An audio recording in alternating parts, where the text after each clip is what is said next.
तो चलिए आइए वापस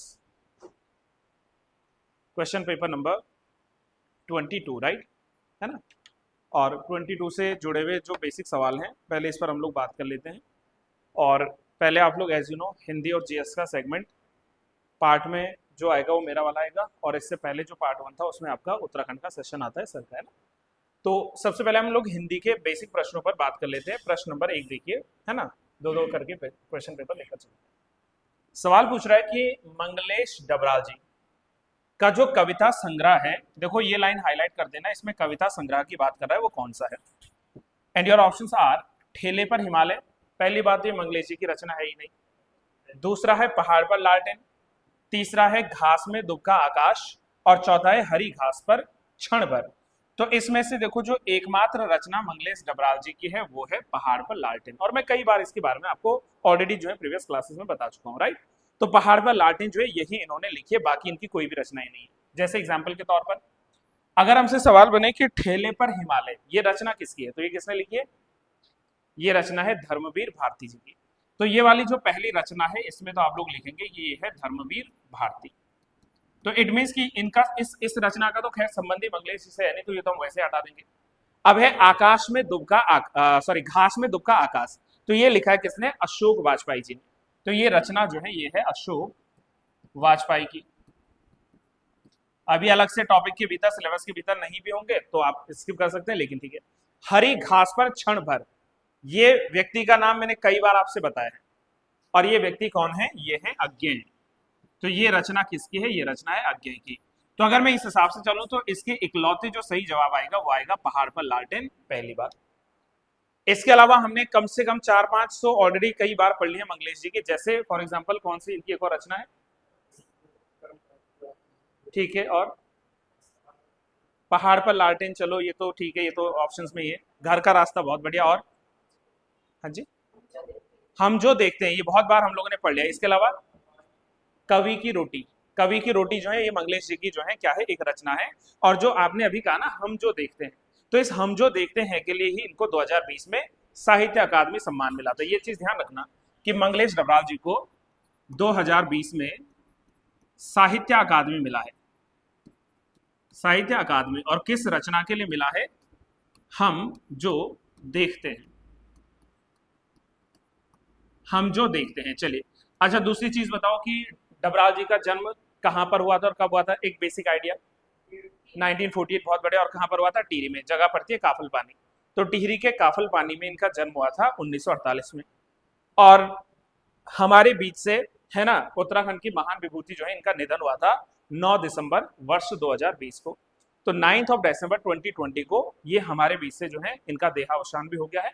तो यानी कि जो है अब इनको याद रखेंगे हम लोग इनकी रचनाओं में, और ये बहुत इंपॉर्टेंट टॉपिक हो जाता है इनको लेकर, राइट। तो चलिए पहले का राइट आंसर मिल गया, ऑप्शन नंबर क्या लिखा, बी लिखा। नेक्स्ट आ जाइए, जब एक अधिकारी किसी दूसरे अधिकारी को व्यक्तिगत नाम से पत्र लिखता है तो इसे क्या कहा जाएगा, ये टिप्पणी है, कार्यालयी ज्ञापन है, शासकीय है या अर्धशासकीय। पहली बात, अर्धशासकीय पत्र जहां पर भी आएगा तो इसमें याद रखना कि ये क्या होता है, ये व्यक्तिगत रूप से दिया जाने वाला पत्र होता है। और दूसरा ये अनौपचारिक होता है। तो जैसे हमने कहा ना यहाँ व्यक्तिगत, तो व्यक्तिगत के साथ में अगर मैं अनौपचारिक लिखूं तो व्यक्तिगत और अनौपचारिक रूप से लिखा जाने वाला पत्र कौन सा है, वो यही पत्र है, ठीक है, अर्धशासकीय। अगर शासकीय पत्र होता तो मैं इसको क्या लिखता, मैं इसको औपचारिक लिखता, क्योंकि अब अनौपचारिक तो रहेगा नहीं, ये औपचारिक रहेगा। और प्लस जैसे यहाँ क्या लिखा है व्यक्तिगत, तो यहाँ व्यक्तिगत के ठीक अपोजिट क्या हो जाएगा, आधिकारिक। अभी मत कहना सामूहिक, तो ये क्या हो जाएगा, ये आधिकारिक हो जाएगा, ऑफिशियल। तो ये हमेशा आधिकारिक दिया जाता है। बाकी भाई देखो मैंने जितनी भी प्रीवियस क्लासेस करवा रही है हर किसी में मैं कार्यालय ज्ञापन को बता चुका हूँ। कार्यालय ज्ञापन क्या होता है, ज्ञापन आप लोग समझते हैं। देखो कार्यालय ज्ञापन का प्रयोग जो है मैंने कहा था, चाहे वो भारत सरकार है, चाहे वो हमारी राज्य सरकार है ना, कोई भी सरकार हो, इसके विभिन्न मंत्रालयों के मध्य जो है सूचनाओं के आदान प्रदान करने के लिए जो है इसका क्या किया जाता है, प्रयोग किया जाता है। अगर आपको सूचना का आदान प्रदान करना है तो उसके लिए क्या लेकर आया जाएगा, दैट इज कार्यालयी ज्ञापन। और टिप्पणी तो सीधी बात है, आप खुद टिप्पणी करो, क्या है, टिप्पण और टिप्पणी अलग है। नोटिंग और टिप्पणी जो है, टिप्पण और टिप्पणी मतलब है तो लगभग सिमिलर, लेकिन थोड़ा डिफरेंस है। कैसे, टिप्पणी मतलब किसी भी मामले पर आप जो अपना संक्षिप्त बयान देते हो, किसी भी मामले पर आप जो अपनी संक्षिप्त राय देते हो, छोटा करके समराइज तरीके से, कि मैंने कहा भाई कि चलो इस विषय पर टिप्पणी कीजिए। तो टिप्पणी मतलब आपको कम शब्दों में, संक्षिप्त शब्दों में, मुख्य बातों पर, विशेष बातों पर ध्यान देते हुए उस पर क्या करना है, अपने कथन, अपने विचार व्यक्त करने, तो वो आपकी टिप्पणी के रूप में कहलाएगी।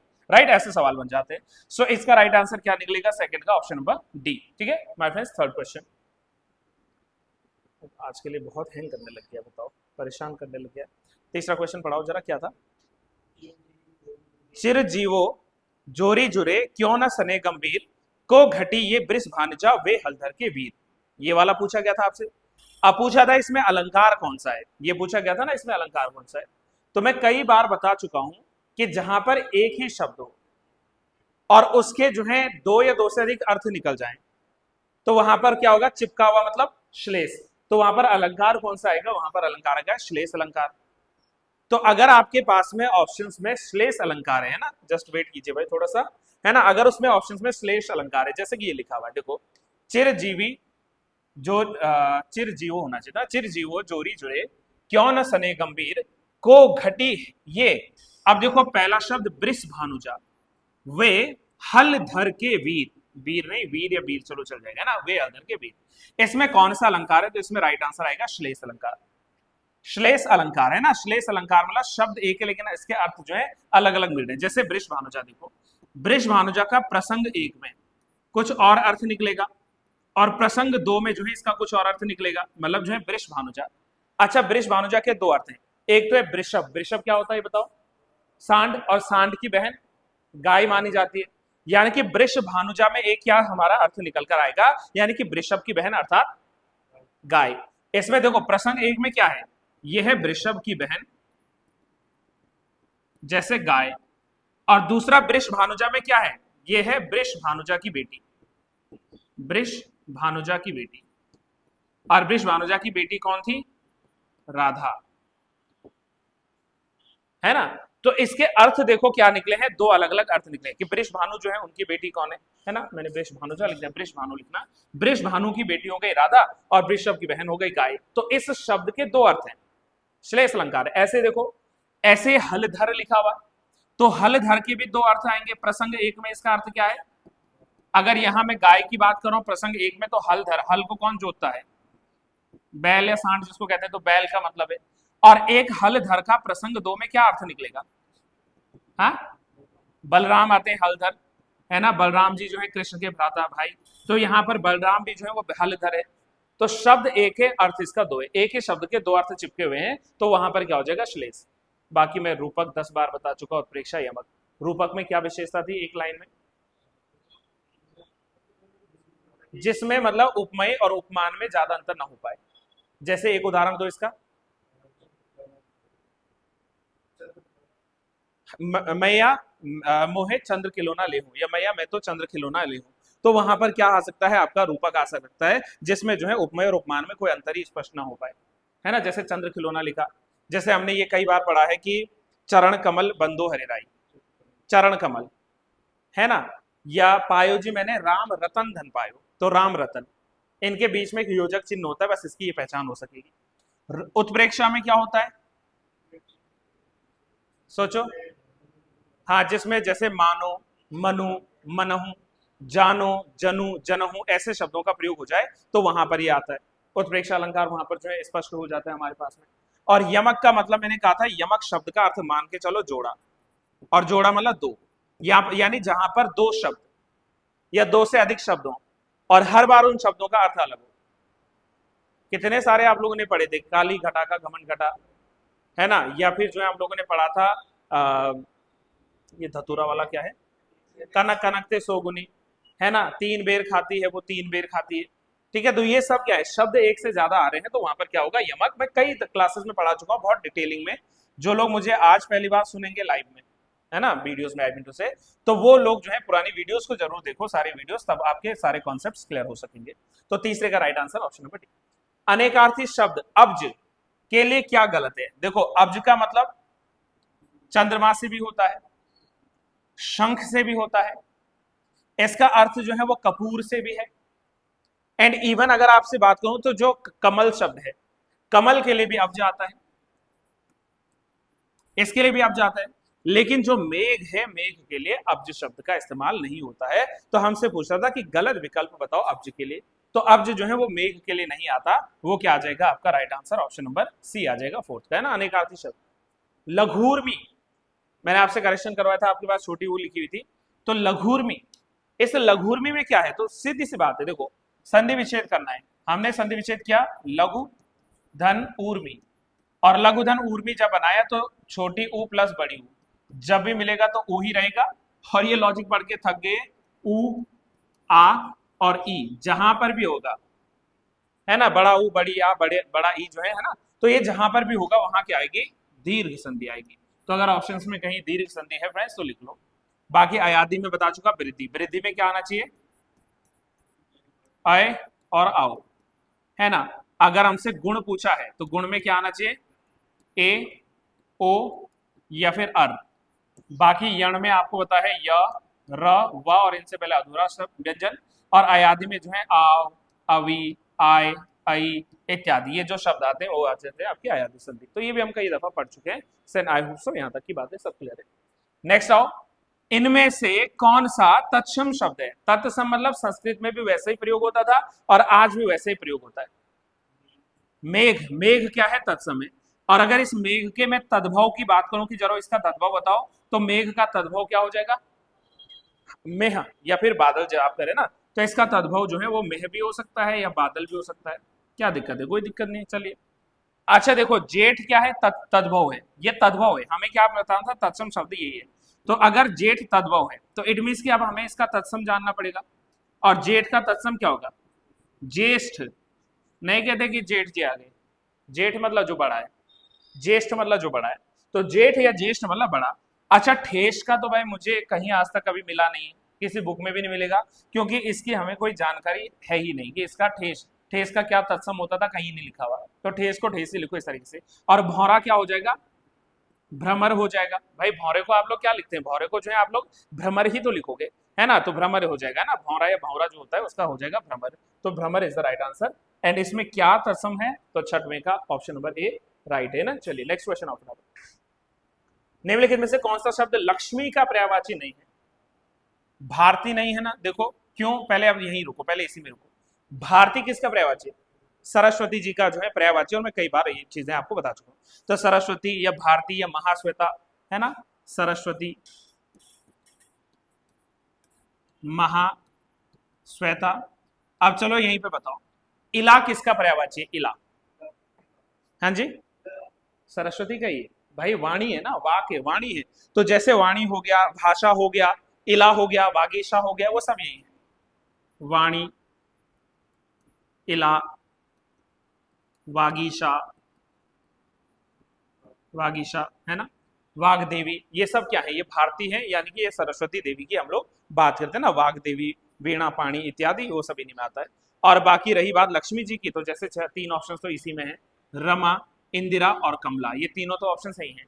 इनके अतिरिक्त क्या क्या बता रखा है, कई बार बताया, ठीक है, भार्गवी, भार्गवी भी इन्हीं को कहते हैं, या फिर सिंधुजा। अगर सिंधुजा शब्द का भी प्रयोग आएगा तो वो भी देवी लक्ष्मी के लिए आएगा। श्री शब्द का प्रयोग दोनों में भी प्रयोग में कॉमन हो जाता है कई बार ना। तो जैसे यहाँ पर क्या आ जाएगा, इसके अलावा चंचला, चंचला, अमला, पद्मा, ये सब इन्हीं के लिए तो आते हैं, चंचला, अमला या पद्मा, ये सारे जो है पर्यायवाची शब्द किसके हैं, देवी लक्ष्मी के, सारे जो है देवी लक्ष्मी के पर्यायवाची शब्द आएंगे। ठीक है, तो इसका राइट आंसर इस हिसाब से देवी सरस्वती का आएगा, भारती, बाकी सब जो है वो लक्ष्मी जी के पर्यायवाची शब्द हैं। क्लियर हो रहा है ना इतनी बातें। चलो अगला प्रश्न पढ़िए एक बार, किस विकल्प में सही विलोम युग्म है, विलोम सही किसका है, नूतन मतलब नया और पुरातन मतलब पुराना, तो ये वाला बिल्कुल सही है, ये वाला कथन बिल्कुल सही है। बाकी रहा, सुनो मेरी बात, जैसे यहां लिखा हुआ निषिद्ध, तो निषिद्ध मतलब किसी चीज को रोकने की बात हो रही है, और निषिद्ध का अपोजिट क्या हो जाएगा, इसका अपोजिट आता है विहित। निषिद्ध क्या क्या आता है, विहित। तुच्छ मतलब जो निम्न है, और तुच्छ का अपोजिट क्या होगा, अगर मैं कहूं कि वह व्यक्ति तुच्छ है या वह तुच्छ व्यक्ति है, तो उसका अपोजिट वह व्यक्ति महान है, वह महान व्यक्ति है, तो इसका अपोजिट तो तुच्छ का क्या हो जाएगा, महान हो जाएगा। ऐसे ही कर्कश, कर्कश का जो है अपोजिट क्या होगा, मधुर हो सकता है ना, मधुर इसका हो सकता है, लचीला हो सकता है मधुर, कर्कश मतलब कठोर। तो यहाँ पर मधुर जो होगा वो क्या आएगा, इसका अपोजिट। और खुरदुरा कहते हैं ना कि ये बहुत खुरदुरी जगह है, तो उसके अपोजिट चिकना, बिल्कुल जो है फिसलन वाला ना। तो खुरदुरा का अपोजिट चिकना है ना।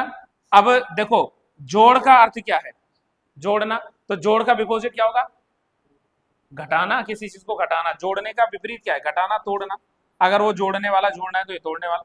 अच्छा मेल, मेल में ये ईमेल नहीं, हाँ मेल मिलाप वाला मेल। तो मेल का मतलब इनकी जोड़ी बिल्कुल मेल करती है, मेल खाती है। तो जो मेल नहीं खाती वो क्या है, बेमेल है। तो उसको बेमेल लिख सकते हैं हम लोग। तो मेल का अपोजिट क्या है, बेमेल। आप यूं ना याद रख सकते हो, है ना, मेल का अपोजिट क्या आ जाएगा, बेमेल। तो इस इनमें के 8वें का राइट आंसर आ जाएगा ऑप्शन नंबर ए, जो सही है। और बाकी के क्या सही है मैंने आपको बताने का प्रयास किया है। ठीक है, चलिए नेक्स्ट वन। अशुद्ध वर्तनी वाला शब्द क्या है, ददीची, निवृत्ति, याज्ञवल्क्य या फिर घनिष्ठ।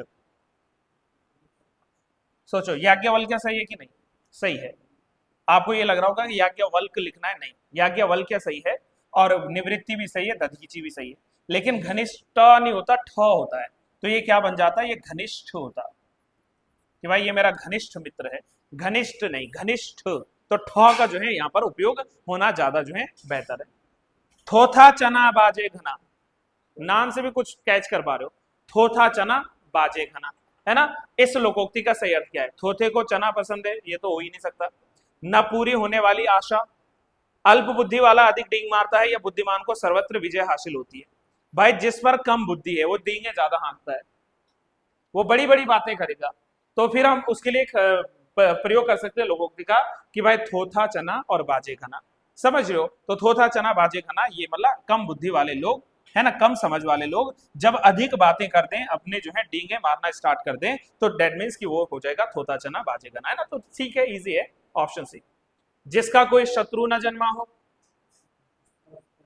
अजात शत्रु। थोड़ा बहुत कंफ्यूजन आपको शायद अगर हुई भी होगी तो शत्रु विहीन या अजात शत्रु में हुई होगी, क्योंकि शत्रु विहीन मतलब कि शत्रुओं से रहित, जिसका कोई शत्रु ही नहीं हो। जन्मा नहीं है, देखो यहाँ जन्मा है ना, इसलिए अजात शत्रु है। अगर शत्रु विहीन होता तो मैं लिखता कि जिसका कोई शत्रु नहीं है या शत्रु ना हो। इसका शत्रु नहीं है, जन्मा नहीं है, वो नहीं है ही नहीं इसका।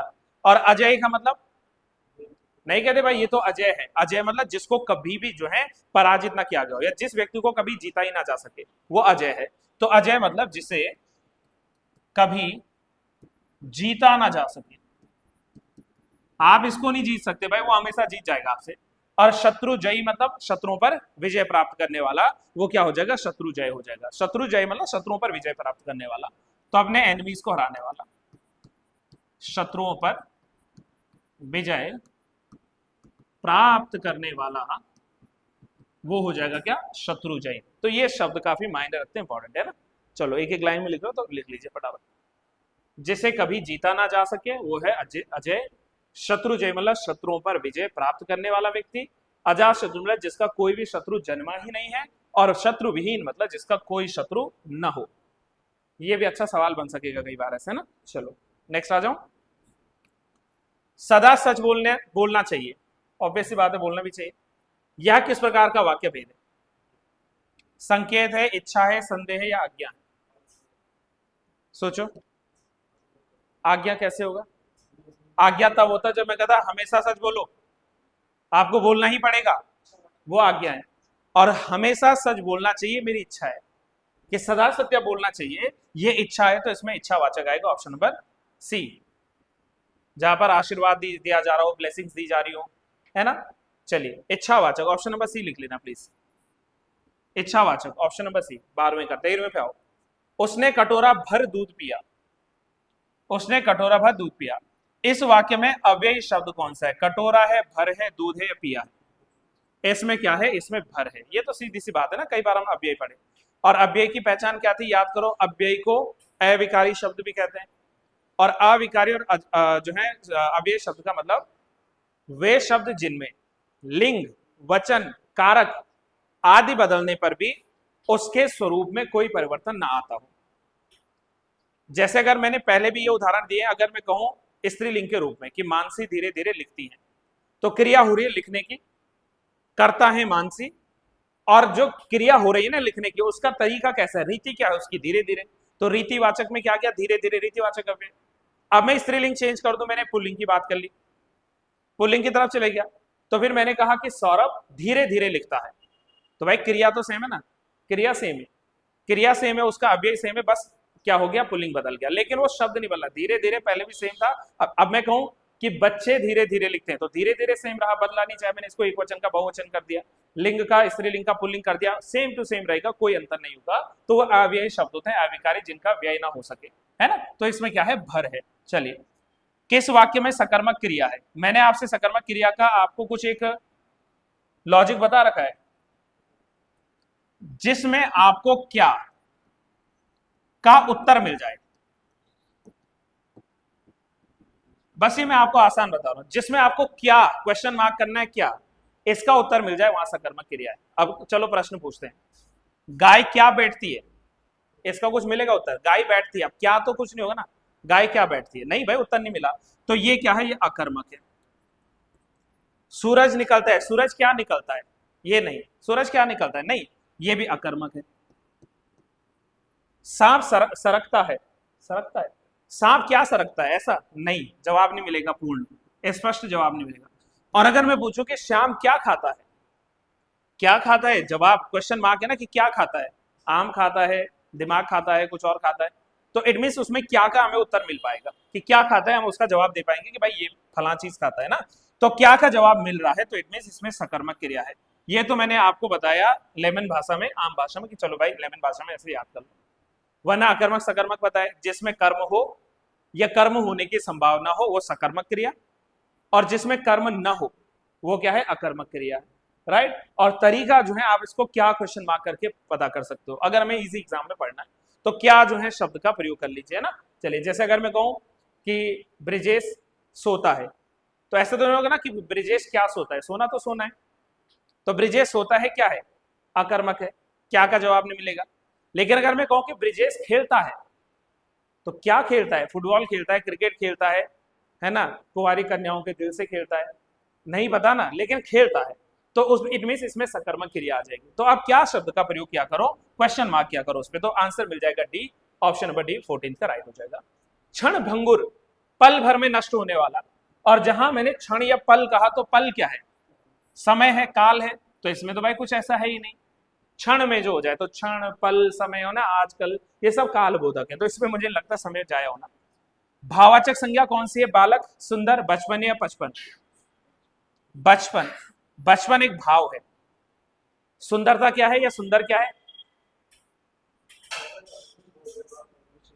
विशेषण होगा पक्का, सुंदर, और सुंदरता भाव हो जाएगा, समझ लो, ठीक है। तो वहां पर ये बिल्कुल नहीं बनेगा, बचपन नहीं बनेगा, तो बचपन क्या है, ये भाववाचक संज्ञा है ना। बुढ़ापा क्या है, मिठास, कड़वाहट, भाव, तो यानी कि वहां पर जो है आपको क्या देखना है कि भाव किस चीज का है ना, उसमें गुण दोष इत्यादि जो भी हो, लेकिन भाव देखना पड़ेगा। तो बचपन में जो है एक भाव है, बुढ़ापा में एक भाव है ना। चलिए, यौवन में एक भाव है, सी लिख लेना।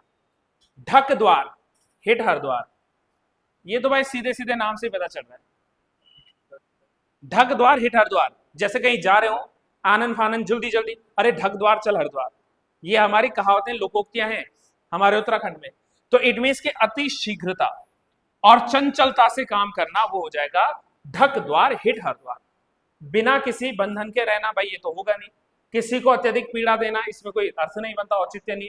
किसी को बेथगल कर देना, नहीं औचित्य बनता। लेकिन हाँ, अति शीघ्रता से और अति चंचलता से काम करने वाला, वो तब हम लोग प्रयोग करते हैं कि ढक द्वार hit Haridwar. Right answer will B option D. ये थोड़ा टफ हो गया ना, चलो कोई बात नहीं, लेट्स सी। हे ऊंची डांडियों तुम निसी जावा, घनी कुलाएं, कुलाएं समझते ना, कुलाएं की डाली मतलब चीड़ का पेड़ जो होता है ना, तो घनी कुलाया तुम छाटी हुआ, ये पंक्ति जो है किसके द्वारा लिखी गई है। अब मैंने कहा ना थोड़ा टफ हो जाता, चलो कोई बात नहीं। आप मुझे बस ये बताओ, एक रचना है जिसका नाम है सदई, अब बताओ सदई रचना किसकी है, सदई रचना किसकी है, ये है तारादत्त गेरोला जी की, और उसी सदई की लाइनें हैं। मैंने कहा थोड़ा डीप है, मानता हूं इस बात को, ये थोड़ा प्रश्न जो है अति भयानक वाला था, छोड़ने वाला प्रश्न, बट कोई बात नहीं, अगर इसमें आप थोड़ा सा देखो लॉजिक लगाओ ना, बाई चांस वाला नहीं पढ़ा कोई बात नहीं, स्किप कर दीजिए, क्या दिक्कत है, क्वेश्चन स्किप हो जाता है। तो इसमें जो है ये जो लिखी है वो तारादत्त गेरोला जी ने लिखी है। तारादत्त गेरोला जी को क्या हम किसी उपाधि से जानते हैं उत्तराखंड में? राय बहादुर की उपाधि। इनको हम लोग राय बहादुर जी के नाम से जानते हैं। और इनका कविता संग्रह कौन सा है? कविता संग्रह गढ़वाली कवितावली। इन्होंने गढ़वाली कवितावली के नाम से कविता संग्रह भी लिखा है, महत्वपूर्ण है। और आप लोगों ने एक बुक का नाम सुना है, हिमालयन फॉकलोर, किसकी है? E.S. ओकले है। और प्लस ओकले के साथ जो है जो लिखा हुआ है वो है तारादत्त गेरोला जी का। तो इसलिए जो है जब हमसे हिमालयन फॉकलोर पूछेगा, कई बार आप लोगों ने पढ़ी होगी, इधर लिख दो हिमालयन फॉकलोर, ये जो बुक है ये जो है एक तो तारादत्त गेरोला जी का भी इसमें योगदान है, और मुख्य रूप से जो भूमिका आती है वो आती है किसकी? E.S. ओकले जो है। तो इसके साथ मिलकर उन्होंने काम किया। तारादत्त की मासिक एक पत्रिका है, क्या नाम है? और गढ़वाली में ही बता दो चलो, उसका नाम ही गढ़वाली है। तो गढ़वाली जो पत्रिका है ये इन्हीं के द्वारा जो है लिखी गई है। और इसके अलावा इन्होंने कुछ जैसे क्या किए हैं, ट्रांसलेट किए हैं। आप लोगों ने इतिहास के भीतर प्रसिद्ध व्यक्ति का नाम सुना होगा, दादू दयाल जी का नाम। तो इन्होंने दादू दयाल की जो रचनाएं हैं उनके ऊपर अनुवादित तरीके से लिखा था, द सॉन्ग्स ऑफ दादू। तो कल को बाई चांस सवाल पूछा कि द सॉन्ग्स ऑफ दादू किसकी रचना है या किसने उसको अनुवादित तरीके से लिखा, तो वो हमारे जो है तारादत्त गेरोला जी हैं। ये इसका राइट आंसर जो है आपके पास में मिल जाएगा। राइट, चलिए इनफ है इनके बारे में जो है ये जानकारियां। ठीक है, चलिए लोकरत्न पंत जी का निकनेम क्या है? किसी एक और नाम से आप इनको प्रसिद्धि से जानते हैं भारत उत्तराखंड में? गुमानी किसको कहते हैं? लोकरत्न जी को ही तो कहते हैं ना गुमानी। तो आप इनको गुमानी कह लीजिए, इनका साहित्यिक नाम है, उपनाम जो है वो गुमानी जी है। और इनकी काव्य रचनाओं में कितनी सारी है, जैसे राम नाम पंचासिका। तो राम नाम पंचासिका जो लिखने वाले हैं वो गुमानी जी हैं। या इसके अलावा जो इन्होंने राम महिमा वर्णन किया है, इन्होंने गंगा शतक लिखा है, इन्होंने कृष्णाष्टक, कृष्णाष्टक नामक जो है रचना लिखी है। जल्दी हो रहा है और धीमे बोलो, कृष्णाष्टक है ना। इन्होंने क्या लिखा है? तत्व विनोदिनी। तत्व विनोदिनी इनकी रचनाओं में से एक आती है, तत्व विनोदिनी। कुमाऊं के प्राचीन सबसे प्रमुख जो है लोक साहित्यकारों में से एक है। 27 फरवरी 1790 को जन्मे थे काशीपुर में, है ना, उधम सिंह नगर में ना काशीपुर, तो वहां पर इनका जन्म हुआ था। फिर उसके बाद जो है पिथौरागढ़ शिफ्ट हो गए थे, गंगोली हाट पिथौरागढ़ में रहते थे। और 1846 में इनका निधन भी हो गया था। बट ये सब चीजें बहुत डिटेल्ड हैं, डीपली हैं, वो नहीं समझना है ना। तो ये दो चार चीजें आप लोग याद रख सकते हैं। इसके अलावा बताना इलाचंद जोशी जी के बारे में एक दो लाइनें कुछ भी। कविता संग्रह इनका सबसे मेन क्या है? विजनवती। अगर आपने सुना विजनवती है, इन्होंने लिखा है। बाकी सन्याथी, प्रेस प्रेस प्रेत और छाया, या पर्दे की रानी, मुक्तिपथ, सुबह के भूले, जिप्सी, है ना, जहाज का पंछी, ये सब जो है इलाचंद जोशी जी के द्वारा लिखी गई प्रमुख रचनाएं। तो ये भी बाई चांस वाले सवाल हैं, अगर कभी हमसे पूछ ले जाए ना। और ऑप्शन में एक और नाम क्या है? चंद्रकुमार बरतवाल जी। अगर मैं यूं कह दूं कि हमारे चंद्रकुमार बरतवाल जी को एक फेमस टाइटल दिया गया है, तो कौन सा टाइटल है? हाँ बोलो। इनको निराला जी के समकक्ष माना जाता है, बिल्कुल सही है। और एक और, इनको जो है उत्तराखंड में कालिदास जी की संज्ञा मिलती है हिंदी के, तो इनको हिंदी के कालिदास भी कहते हैं, किसको? हमारे चंद्रकुमार जी को। और इन्होंने जो प्रसिद्ध लिखा है, जैसे हिमवंत 1945 में इन्होंने हिमवंत लिखा था। और मैं शायद 100% श्योर नहीं है समय को लेकर, लेकिन 1952 के आसपास इन्होंने काफल पाको लिखा था। इसके लिए तो पूरी प्रसिद्धि मिली थी जो है कुंवर सिंह जी को। तो काफल पाक को जो इन्होंने लगभग 1952 के आसपास, एक बार प्लीज आप लोग भी चेक कर लीजिएगा ऐसे फैक्ट जो आते हैं, है ना। इसके अलावा इन्होंने नंदिनी लिखा था, है ना, 1946 के आसपास। फिर उन्होंने सुंदर असुंदर ये रचना लिखी है, सुंदर असुंदर। इन्होंने विराट ज्योति लिखा है, विराट ज्योति, है ना। नागिनी, नागिनी भी इन्होंने लिखा है 1952। हाँ अब ठीक है, 1952 में इनका काफल पाको और नागिनी ये दोनों आए थे, तो नागिनी भी इनकी रचना है। बाकी बताने को देखो बहुत सारी बातें हैं, लेकिन एक क्लास हमारे पास लिमिटेड मिलती है, तो मैं लिमिटेड जानकारी ही इसमें प्रेषित कर पाऊंगा ना, दे पाऊंगा। चलिए नेक्स्ट आ जाओ। इसका राइट आंसर मिल गया था हमें तारादत्त गेरोला साहब। 19वें क्वेश्चन पे आओ। पूछता है कि योग रूढ़ शब्द क्या है? हम लोग जो है तीन प्रकार के पढ़ते हैं शब्द। एक आता है रूढ़, देखो ज्यादा रूढ़ हो गया। एक क्या है? रूढ़ शब्द है। एक यौगिक शब्द है, और एक है योग रूढ़। पहले रूढ़ का मतलब क्या है, देखो इतना रूढ़ है कि कहता है कि अगर आप मेरे खंड करोगे तो मैं कोई अर्थ नहीं दूंगा, इसके खंड करोगे शब्द के तो कोई सार्थक अर्थ नहीं निकलेगा। जैसे मान लीजिए नाक, एक शब्द है नाक, तो अगर आप नाक तोड़ दो, मतलब किसी की नाक मत तोड़ना, नाक शब्द को तोड़ दो, तो नाक शब्द में क्या निकलेगा, ना धन का। तो भाई इनका अपना कोई अलग जो है सार्थक अर्थ नहीं रहेगा। जैसे हमारे पास में एक शब्द है कमल, अब कमल शब्द को अगर मैं तोड़ू कम धन ला, नहीं सार्थकता होगा। या फिर जो मैं इसको तोड़ दूं क्या, का धन मल, तो सार्थकता नहीं रह जाएगी इसके ना शब्द की। तो ये क्या है, रूट है। यौगिक मतलब जैसे नाम में ही योग है, योग का मतलब जोड़ना, जो दो शब्दों के योग से बने हैं, जैसे क्या, जैसे अनुशासन, हिमालय, विद्यालय, विद्याधनालय, विद्यालय, तो वो क्या है हमारे पास में यौगिक है। अगर आप उनके खंड भी कर दो तो उनका सार्थक अर्थ निकल जाएगा। और एक होता है योग रूट, जो यौगिक तो है, जोड़ से तो बने हैं, लेकिन इनका अर्थ जो है वो किसी अन्य को दर्शाता है, किसी थर्ड को किसी अन्य को दर्शाएगा। फॉर एन एग्जाम्पल जैसे क्या है, देखो जैसे हमारे पास में जलज, जलज में क्या है, जल धन ज, जल मतलब पानी और जा मतलब जन्मा, तो पानी में क्या जन्मा है भाई, कमल जन्मा है। पंकज भी लिखे तो पंख मतलब कीचड़, जा मतलब जन्मा, तो पंकज जानी क्या हो गया, फिर से कमल हो गया। या फिर मैं यूं कह दूं आपसे क्या कहते हैं, चक्रपाणी, है ना। या मैं आपसे कह दूं क्या, लंबोदर, है ना, लंबा है जिसका उदर वो लंबोदर है। या मैं आपसे कह दूं क्या, विश्वपति, दशानन कह लूं मैं आपसे, है ना। या मैं आपसे कह लूं चतुर्भुज, चतुर्भुजधारी जो थे ना। तो ऐसे शब्द जिनका अर्थ किसी और को डिनोट करे, वहां क्या आएंगे, योग रूट आएंगे। लास्ट क्वेश्चन आ जाओ, हिंदी वाला। केंद्रीय हिंदी संस्थान ये कहां पर सिचुएटेड है, दैट इज इन आगरा। और ये केंद्रीय हिंदी संस्थान जो है ये बना कब था मेरे मित्रों, एनी आइडिया, नहीं, 19 मार्च 1960 को, 19 मार्च 1960 को। आप लोगों को याद है ना, आप लोगों ने जैसे ऑफिशियल लैंग्वेजेस वाले आर्टिकल्स पढ़े होंगे, उसमें आर्टिकल 351 याद करो, लास्ट आर्टिकल क्या था, आर्टिकल 351 में था कि हिंदी भाषा के विकास को प्रोत्साहन देने के लिए कार्य किया जाएगा संसद के द्वारा या भारत देश में, है ना। और ऐसा कार्य करने के लिए फिर संसद ने क्या किया था, संसद ने हिंदी संस्थान का गठन करवाया था 1960 में। इससे पहले भी था हिंदी को प्रमोट करने के लिए, उससे पहले क्या था, 1952 में बना था अखिल भारतीय हिंदी परिषद। और वो जो अखिल भारतीय हिंदी परिषद थी, फिर उसी में रिफॉर्म्स लाते हुए बाद में कालांतर में क्या कर दिया गया, केंद्रीय हिंदी संस्थान का गठन कर दिया गया। सो ये तो हो गया हमारे प्रारंभिक हिंदी के क्वेश्चंस, राइट। चलिए, तो आधे घंटे का समय हमने इसमें लिया, इनफ है। अब सीधे हम लोग चलेंगे अपने जीएस वाले सेगमेंट पे, और बाकी हिंदी वाला सेगमेंट आपको सर करवा देंगे, ठीक है। कहां से स्टार्ट होगी हमारे जीएस, 60 क्वेश्चन से, थोड़ा और जल्दी बात करेंगे, आ जाओ जल्दी से, आधे घंटे और का समय दो मुझे। क्वेश्चन नंबर 60 देखो जी,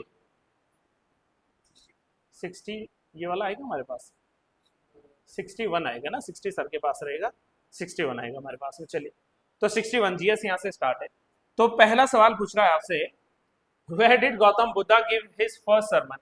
और ये तो सबसे बेसिक सवाल है भाई, बुद्धा जी ने सारनाथ में अपने उपदेश दिए थे, और सारनाथ में जो इनका पहला उपदेश था, इसकी घटना क्या कहलाती है, इसकी घटना कहलाती है धर्म चक्र प्रवर्तन। धर्म चक्र प्रवर्तन, प्रवर्तन लिखना, परिवर्तन है, प्रवर्तन, प्रवर्तन। ये पूछा जाता है कि धर्म चक्र प्रवर्तन क्या है, तो धर्म चक्र प्रवर्तन मतलब पहला उपदेश, चक्र प्रवर्तन, प्रवर्तन, राइट। दूसरी बात, जब इन्होंने सारनाथ में अपना उपदेश दिया था, तो इन्होंने अपना पहला उपदेश दिया किसे था, तो इनके पहले उपदेश को सुनने वाले थे 5 ब्राह्मण पंडित। हाँ, वही 5 ब्राह्मण पंडित जिन्होंने इनका साथ छोड़ दिया था एक समय में। क्यों, क्योंकि जब बुद्धा जो है वो ब्राह्मण धर्म का पालन नहीं कर पाए, मतलब भूखे नहीं रह पाए, व्रत का पालन करना होता है ब्राह्मण धर्म में, तो ये नहीं कर पाए, उन्होंने सुजाता नामक कन्या के हाथों से बनी हुई खीर खा ली थी, तो जिससे नाराज हो गए थे 5 ब्राह्मण पंडित इनसे और चले गए थे इनका साथ छोड़कर। तो बाद में सबसे पहले शिष्य यही बने और उन्हीं के साथ मिलकर इन्होंने गण भी शुरू किया था बुद्धा ने, है ना। तो उन्हीं को इन्होंने अपना उपदेश दिया। दूसरी बात, उपदेश की भाषा क्या थी बुद्धा की, तो भाई जो हम बुद्धिस्ट लिटरेचर्स पढ़ते हैं वो पाली भाषा में पढ़ते हैं, जो हम जैना लिटरेचर्स पढ़ते हैं वो प्राकृत या अर्धमागधी में पढ़ते हैं, लेकिन यहाँ पाली भाषा थी, मतलब इनके उपदेशों की भाषा क्या थी, पाली भाषा थी। समझ लो मेरी बात बेसिक है। दूसरा देखो, बौद्ध गया क्यों फेमस है, इनको क्या मिला था यहाँ पर, ज्ञान प्राप्ति या केवल्य, जिसको आप लोग कह सकते हैं केवलिन, केवल्य या ज्ञान प्राप्ति इनको मिली थी।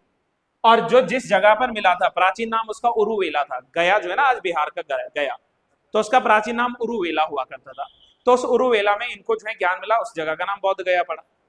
और जिस पेड़ के नीचे, पीपल के वृक्ष के नीचे इनको ज्ञान मिला, वो बौद्धि वृक्ष कहलाया, जिसको फिर बाद में बंगाल के गौड़ वंशीय राजा शशांक ने कटवा दिया था, है ना। वो नहीं चाहता था कि बुद्धिज्म ज्यादा प्रमोट हो, तो उसने वो पेड़ कटवा दिया था। अब लुम्बिनी भी हमें पता है, क्या लुम्बिनी क्या है, इनका बर्थ प्लेस है, इनके जन्म का स्थान है। लेकिन होल्ड ऑन, यहीं पर आप मुझे इनका बर्थ का ईयर भी बता दो। है इतना ज्यादा? 548 468 कितना ज्यादा जा रहा है? नहीं इतना नहीं, 563 563 तो इनका जन्म जो है ना वो 563 बीसी में हुआ। और अगर मृत्यु पूछूं मैं, है ना, तो मृत्यु हुई थी इनकी कुशीनगर में। ये डेथ है, यहाँ पर क्या है, इनका कुशीनगर में डेथ है। और डेथ कब हुई थी? 483 बीसी में। और 483 बीसी में जो इनकी मृत्यु हुई, इसकी घटना को क्या कहते हैं? महापरिनिर्वाण कहते हैं। महापरिनिर्वाण मतलब इनकी मृत्यु। और जो है एक और शब्द आता है जो आपको पता होगा, वो आता है महाविनिष्क्रमण। तो बुद्धा के जीवन में महाविनिष्क्रमण का मतलब क्या है? घर को त्यागने की घटना। जब इन्होंने घर छोड़ा था 4 दृश्यों को देखने के बाद, तो वो घटना महाविनिष्क्रमण कहलाई। ये शब्द पूछते हैं, महाविनिष्क्रमण, है ना, महापरिनिर्वाणा एंड धर्म चक्र परिवर्तना। ये सारी जो है टर्मिनोलॉजी इंपॉर्टेंट है। बाकी भाई बुद्धा के बारे में बहुत सारी डिटेलिंग बातें, जैसे ये बताओ कि बुद्धा ने घर किस उम्र में छोड़ा था? नहीं 14 नहीं, 29 वर्ष के, 29। फिर उसके बाद जो है उन्होंने दर बर दर क्या किया? तप किया। और तप करने के बाद जो है, जिस समय वो 35 वर्ष की उम्र में थे, तो 35 वर्ष की उम्र में उन्होंने उरुवेला के पास में निरंजना नदी के तट पर, निरंजना ऋचुपालिका होती तो जैन, गौतम बुद्ध नहीं, तब हम महावीर जाते। यहाँ निरंजना नदी, जिसका एक और नाम है पुनपुन नदी, तो निरंजना या पुनपुन नदी के किनारे जो है क्या हुआ? ज्ञान प्राप्त हुआ हमारे बुद्धा जी को। फिर उसके बाद बुद्धा की भाई टीचिंग्स, जैसे 4 नोबल ट्रूथ, 4 आर्य सत्य। फिर उसके बाद जो है अष्टांगिका मार्ग, 8 जो है 8 फोल्ड पाथ, ये बुद्धा की टीचिंग्स में हम लोग पढ़ते हैं। उनके त्रिपिटकास एंड ऑल, तो ये सब जो है बुद्धा की टीचिंग्स होती है। लेकिन सवाल क्या है, पहले वो देखो इनका पहला उपदेश कहाँ था, तो वो आ गया आपका सारनाथ में। ठीक है, चलिए और थोड़ा जल्दी आगे बढ़िए। दिल्ली सल्तनत में दीवाने अर्ज या आरिज भी कहते थे इसको, दीवाने अर्ज या दीवाने आरिज। अगर कल को बुक में अर्ज की बजाय आरिज लिखा हो तो यूं ना कह दीजिएगा सर ने कुछ और बताया था, सेम है वो, अर्ज आरिज। और होता क्या था, ये मिलिट्री डिपार्टमेंट था, एक सैन्य विभाग हुआ करता था। और इस सैन्य विभाग की स्थापना करने का श्रेय किसको जाता है? बलबन को जाता है। तो दीवाने आरिज की स्थापना अगर पूछा हमसे, तो ये कौन आ जाएगा? बलबन आ जाएगा, है ना। इल्तुतमिश में मत रह देना इसमें, है ना, बलबन इसका राइट आंसर आ जाएगा। इल्तुतमिश की अगर हमें थोड़ी जानकारी समझनी थी तो हम क्या कहते हैं, एक तो दिल्ली सल्तनत का वास्तविक संस्थापक, तुर्कान चहलगानी यानी कि चालीसा का दल, ग्रुप ऑफ चालीसा, इसकी शुरुआत करने वाला, एकता व्यवस्था को लाने वाला, ठीक है, पहली बार जो है जीतल और टंका नाम के सिक्कों को इंट्रोड्यूस करने वाला, वो सब इल्तुतमिश का नाम आता। अलाउद्दीन खिलजी में तो भाई जितना बोलूं कम है। जैसे मार्केट पॉलिसी में जो है 3 तरीके से बाजार बांटे इसने। एक जो था अनाजों का बाजार अलग से था, सराय मंडी के नाम से। एक जो है दासों को और जो है जानवरों को खरीदने का बाजार था। और एक जो है मैन्युफैक्चरिंग गुड्स, विनिर्मित वस्तुएं जहां मिलती थी, एक वो बाजार अलग से था। तो मतलब इसने अपने बाजार को बाजार पॉलिसी में बांटा था। फिर जो है इसके अलावा बहुत सारी चीजें, जैसे ये बताओ कि पट्टा और कबूलियत कौन लेकर आया था? पट्टा और कबूलियत एक बार चेक करना कि ये शेरशाह सूरी का है या अलाउद्दीन खिलजी का है ना। और ये बताओ दाग सिस्टम और हुलिया सिस्टम ये कौन लाया था? अलाउद्दीन लाया था। बहुत सारे इसने नए डिपार्टमेंट्स बनाए थे, जैसे मुस्तखराज इसने बनाया, है ना, या इसने जो है घड़ी कर जो है, या चराई कर, घड़ी कर, ये सब कर लिए थे। तो बहुत सारे काम थे इसके खिलजी के। और एफएसटी तो भाई इंजीनियर सुल्तान है, 300 से भी ज्यादा नगर बसा दिए फिरोज शाह तुगलक ने, है ना। बड़े प्यार से अशोक ने 2 स्तंभ लेख बनवाए थे, एक बनाया था टोपरा, है ना, और एक बनाया था मेरठ, दोनों को उठाकर ले गया दिल्ली, कौन? फिरोज शाह तुगलक। बाकी मैं आऊंगा कभी भविष्य में, उसमें बात करेंगे। तो वॉन्डी वॉश का युद्ध, as you all know I hope so, Wandiwash का युद्ध, है ना, 1760, मतलब जिस समय तीसरा आंग्ल कर्नाटक युद्ध चल रहा था। तीसरे आंग्ल कर्नाटक युद्ध में, वहां तीसरा आंग्ल कर्नाटक युद्ध भी आप साइड बाय साइड अलग से याद होगा, वो अलग चीज है ना, 1700। तो उसी समय जो है यहाँ पर एक युद्ध हो रहा था, वॉन्डे वॉश का युद्ध। और वॉन्डे वॉश का युद्ध किसने लड़ा था? फ्रेंच पावर ने लड़ा था। किसके साथ में? अंग्रेजों के साथ में, यही था। और जो कर्नाटक युद्ध हो रहे थे वो किसके बीच थे? फ्रांसीसियों और अंग्रेजों के ही तो बीच थे। 3 कर्नाटक युद्ध हुए ना, 1740 से 1747 पहला, लेकिन आपकी बुक में 45-47 लिखा है। मैं 40 जो है ऑस्ट्रिया के उत्तराधिकार से बता रहा हूँ, है ना। आपकी बुक में 45 से 47 लिखा होगा तो भी ठीक है, कोई दिक्कत नहीं है ना। तो ये पहला जैसे युद्ध हो गया था। तो जो कर्नाटक युद्ध भी होते हैं इसी बीच की घटनाएं थी। और वॉन्डे वॉश के युद्ध में जो है अंग्रेजों के साथ जो है युद्ध लड़ा था किसने? फ्रांसीसियों ने। फ्रांसीसियों का लीडर कौन था वॉन्डे वॉश में? काउंट डी लाली। और अंग्रेजों की ओर से जनरल आयर डी कूट। तो आयर कूट ने ढंग से कूटा था लाली को, मार मार के लाल कर दिया था उसको, है ना। तो लाली को हराया था इसमें, बस ऐसे ध्यान रख लेना। नेक्स्ट आओ साथियों, एक तरफ लिस्ट दूसरी तरफ इसके ईयर। शायद आपके पास मिस टाइप आ रखा था, करेक्शन हो गया था वो? करेक्शन हो गया था ना, चलो ठीक है, आ जाओ।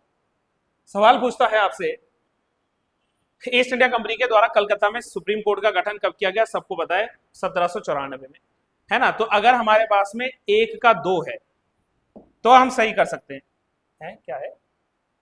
1 का 2 आना चाहिए। अच्छा ये 2 में है ना, ठीक है, तो ये 2 हटा दो। फिर पूछ रहा है कॉर्नवालिस का कॉर्नवालिस कोड, ये था आपका 1793 में। भाई लॉर्ड कॉर्नवालिस का समय ही देखो ना, 1786 से 1793। तो 93 के बाद या 1786 से पहले तो वैसे भी मत बोलना, क्योंकि कॉर्नवालिस का समय ही वो था। तो दूसरे का 1 होना चाहिए, अभी भी ठीक है, चलो दोनों में बढ़िया टफ कंपटीशन चल रहा भाई।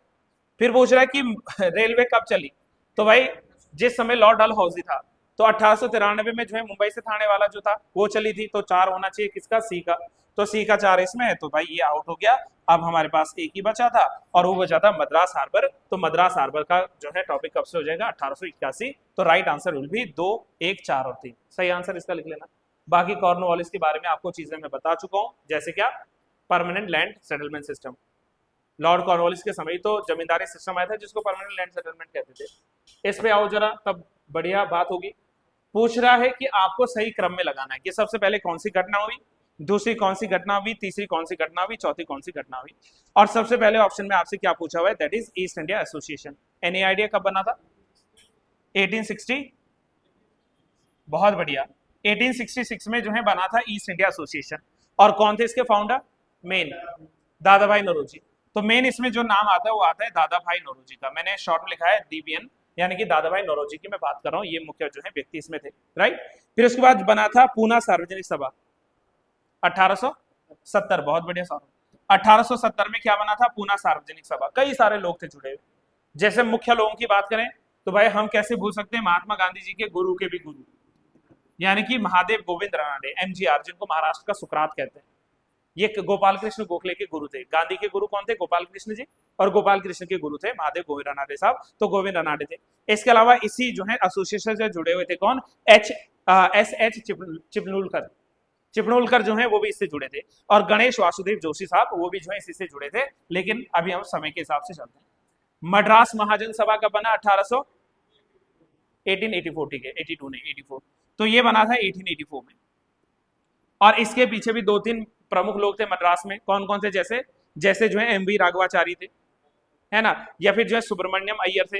ये लिख सकते हैं हम लोग, MV राघवाचारी, शॉर्ट लिखते हैं वी राघवाचारी। आप लोगों ने आनंद P चार्लू का नाम सुना होगा, आनंद P चार्लू। या अभी मैंने कहा सुब्रमण्यम अय्यर, सुब्रमण्यम अय्यर, ये वो सारे लोग थे जिन्होंने इसकी शुरुआत की। और लास्ट बचता हमारे पास में बॉम्बे प्रेसिडेंसी एसोसिएशन। इसका गठन हुआ था 1800, एक साल बाद, 85। तो 1885 में बना है आपका, that is Bombay Presidency Association. And who was the founder of Bombay Presidency? Firoz Shah Mehta, हाँ, बदरुद्दीन तैयब जी। ये 2-3 लोग ही तो थे। तो इसमें फिरोज शाह मेहता थे, मेहता। इसमें बदरुद्दीन तैयब जी थे, बदरुद्दीन तैयब जी। और इसमें KT तेलंग साहब थे, KT तेलंग। तो ये प्रसिद्ध लोग हैं, और भी बहुत सारे जुड़े थे, लेकिन ये मुख्य लोग थे। तो सीक्वेंस यही तो ठीक बन रहा है, 1, 2, 3 और 4।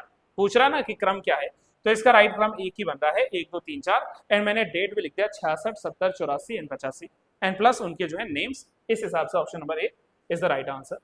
नेक्स्ट क्वेश्चन पे आओ साथियों। स्वदेशी और बॉयकॉट मूवमेंट के बारे में सवाल बन गया है ना, स्वदेशी बॉयकॉट मूवमेंट में। तो स्वदेशी आंदोलन की शुरुआत कब हुई थी, सबको पता है, ये हुआ था 7 अगस्त 1905 को। ये याद है ना सबको कि 7 अगस्त 1905 को क्या बना था, स्वदेशी आंदोलन जो है इसकी शुरुआत हुई थी। अब सवाल क्या पूछ रहा है हमसे, सवाल क्या बन रहा है हमारे सामने, सुनो मेरी बात। कह रहा है कि बंगाल के व्यापक प्रदर्शन आयोजित किए गए थे। ऑब्वियस है, जब स्वदेशी आंदोलन हम प्रमोट करेंगे और अंग्रेजी वस्तुओं का बहिष्करण की बात करेंगे तो बंगाल में तो आंदोलन होगा ना। तो पहला कथन तो सत्य है अपने आप में, तो जिसमें एक ने लिखा पहले उसको एलिमिनेट करो। कलकत्ता में हड़तालें की गई, अंग्रेजों का विरोध करना था तो हमें हड़तालों की जरूरत थी, जिसमें दो नहीं है एलिमिनेट कर दो। आंदोलन की शुरुआत नरम पंथियों द्वारा की गई थी, बिल्कुल सही है, और बाद में जो है कालांतर में राष्ट्रवादियों ने इसे अपने हाथों में ले लिया था, ये भी सही है, क्रांतिकारी जो लोग थे। तो इसका आंसर बनेगा 1 2 3। हालांकि बाद में इसी के कुछ समय बाद झगड़ा हो गया, इसको लेकर झगड़ा हुआ था, सूरत अधिवेशन भूल गए। सूरत अधिवेशन जब हुआ था 1907 का, सूरत की फूट कहते हैं इसको, तो उस समय नरमपंथी और गरमपंथी भिड़ गए, दोनों कांग्रेसी दल थे। नरमपंथियों ने कहा कि ये आंदोलन बंगाल तक ही सीमित रहे, ये उन्होंने कहा। और ऑन दी अदर साइड जो है गरमपंथी कह रहे कि क्यों पूरे भारत में फैलना चाहिए, भिड़ गए। दूसरा जो है यहाँ पर अध्यक्ष के पद को लेकर जो है चुनौती हो गई। सूरत में चाहते थे नरमपंथी, जो मॉडरेट जिनको कहते हैं, तो मॉडरेट चाहते थे रास बिहारी घोष, बोस नहीं, रास बिहारी घोष बने। और वहां से जो है गरमपंथी चाहते थे एक्सट्रीमिस्ट जिनको कहते हैं कि भाई या तो आप बीजी तिलक थे उस समय, लाला लाजपत राय या बीजी तिलक में से कोई एक बन जाए ना, उनका मतलब ये उस समय मानना था, है ना। तो उस बात को लेकर जो है झड़प हुई, झड़प के बाद में जो है एक दूसरे पर खूब सारा जो है जो हाथ पल्ले पड़ा, कुर्सी में जूता चप्पल सबको पीटा, मारा पीटा, इस तरीके से जो है वहां पर कांग्रेसी आपस में लड़ गए थे। तो ये भी हमें मिल जाता कई बार सवाल, आंसर था 1 2 3। ये थोड़ा सवाल पुराना हो गया या ऑप्शंस नहीं दिए, है ना, इसमें ना आपकी गलती जाएगी, मेरी समझो, है ना, टाइपिस्ट से और पेपर बनाने वाली जो हमारी टीम है उसकी समझ लो, पर कोई बात नहीं, हम है ना इसके लिए यहाँ बैठे हुए। कह रहे कि भारत में कितनी भाषाओं को प्राचीन भाषा को ही कहते हैं हम लोग क्लासिकल लैंग्वेजेस, शास्त्रीय भाषा, क्लासिकल लैंग्वेजेस। और जो हमारे पास में भारत में आज के टाइम की मैं बात कर रहा हूँ, जो शास्त्रीय भाषाएं हैं इनकी संख्या बढ़ गई, अब हो गई 11। पहले ये 6 हुआ करती थी, तो अगर इस क्वेश्चन के मुताबिक देखूं मैं तो तब 6 में लिख सकता था, ये पहले की बात थी। अब इनकी संख्या 6 से बढ़कर हो गई 11। भाई आप लोगों ने क्लासिकल लैंग्वेजेस तो पढ़ी ही होंगी हमारे भारत देश में। हर बार जो है जब भी मैं आपको पॉलिटी के भीतर ऑफिशियल लैंग्वेज पढ़ाता हूँ तो उसके बाद मैं जरूर करवाता हूँ कि हमारे देश में कौन कौन से ऑफिशियल लैंग्वेजेस हैं। जैसे सबसे पहले थी तमिल, 2004 में तमिल को मिला था क्लासिकल लैंग्वेज का दर्जा। अगर आप में से कोई नोट कर रहा है तो फटाफट चल लेना, 2004 में तमिल। फिर 2005 में आई संस्कृत, है ना, दूसरी जो क्लासिकल लैंग्वेज थी वो थी संस्कृत, और संस्कृत बनी थी हमारे क्लासिकल लैंग्वेज 2005 में। फिर उसके बाद देखो 2008 में 2008 में 2 नई भाषाएं जुड़ी थी, जिसमें था पहली तेलुगु और दूसरी थी कन्नड़ा, या कन्नड़ा एंड तेलुगु। तो यहां पर क्या जुड़ी, कन्नड़ एंड तेलुगु। दोनों का मैं बोल रहा हूं यार सेम याद रखेंगे, 2008। अब सीधे जंप करना 2013 मलयालम। 2013 में क्या है, मलयालम 2013।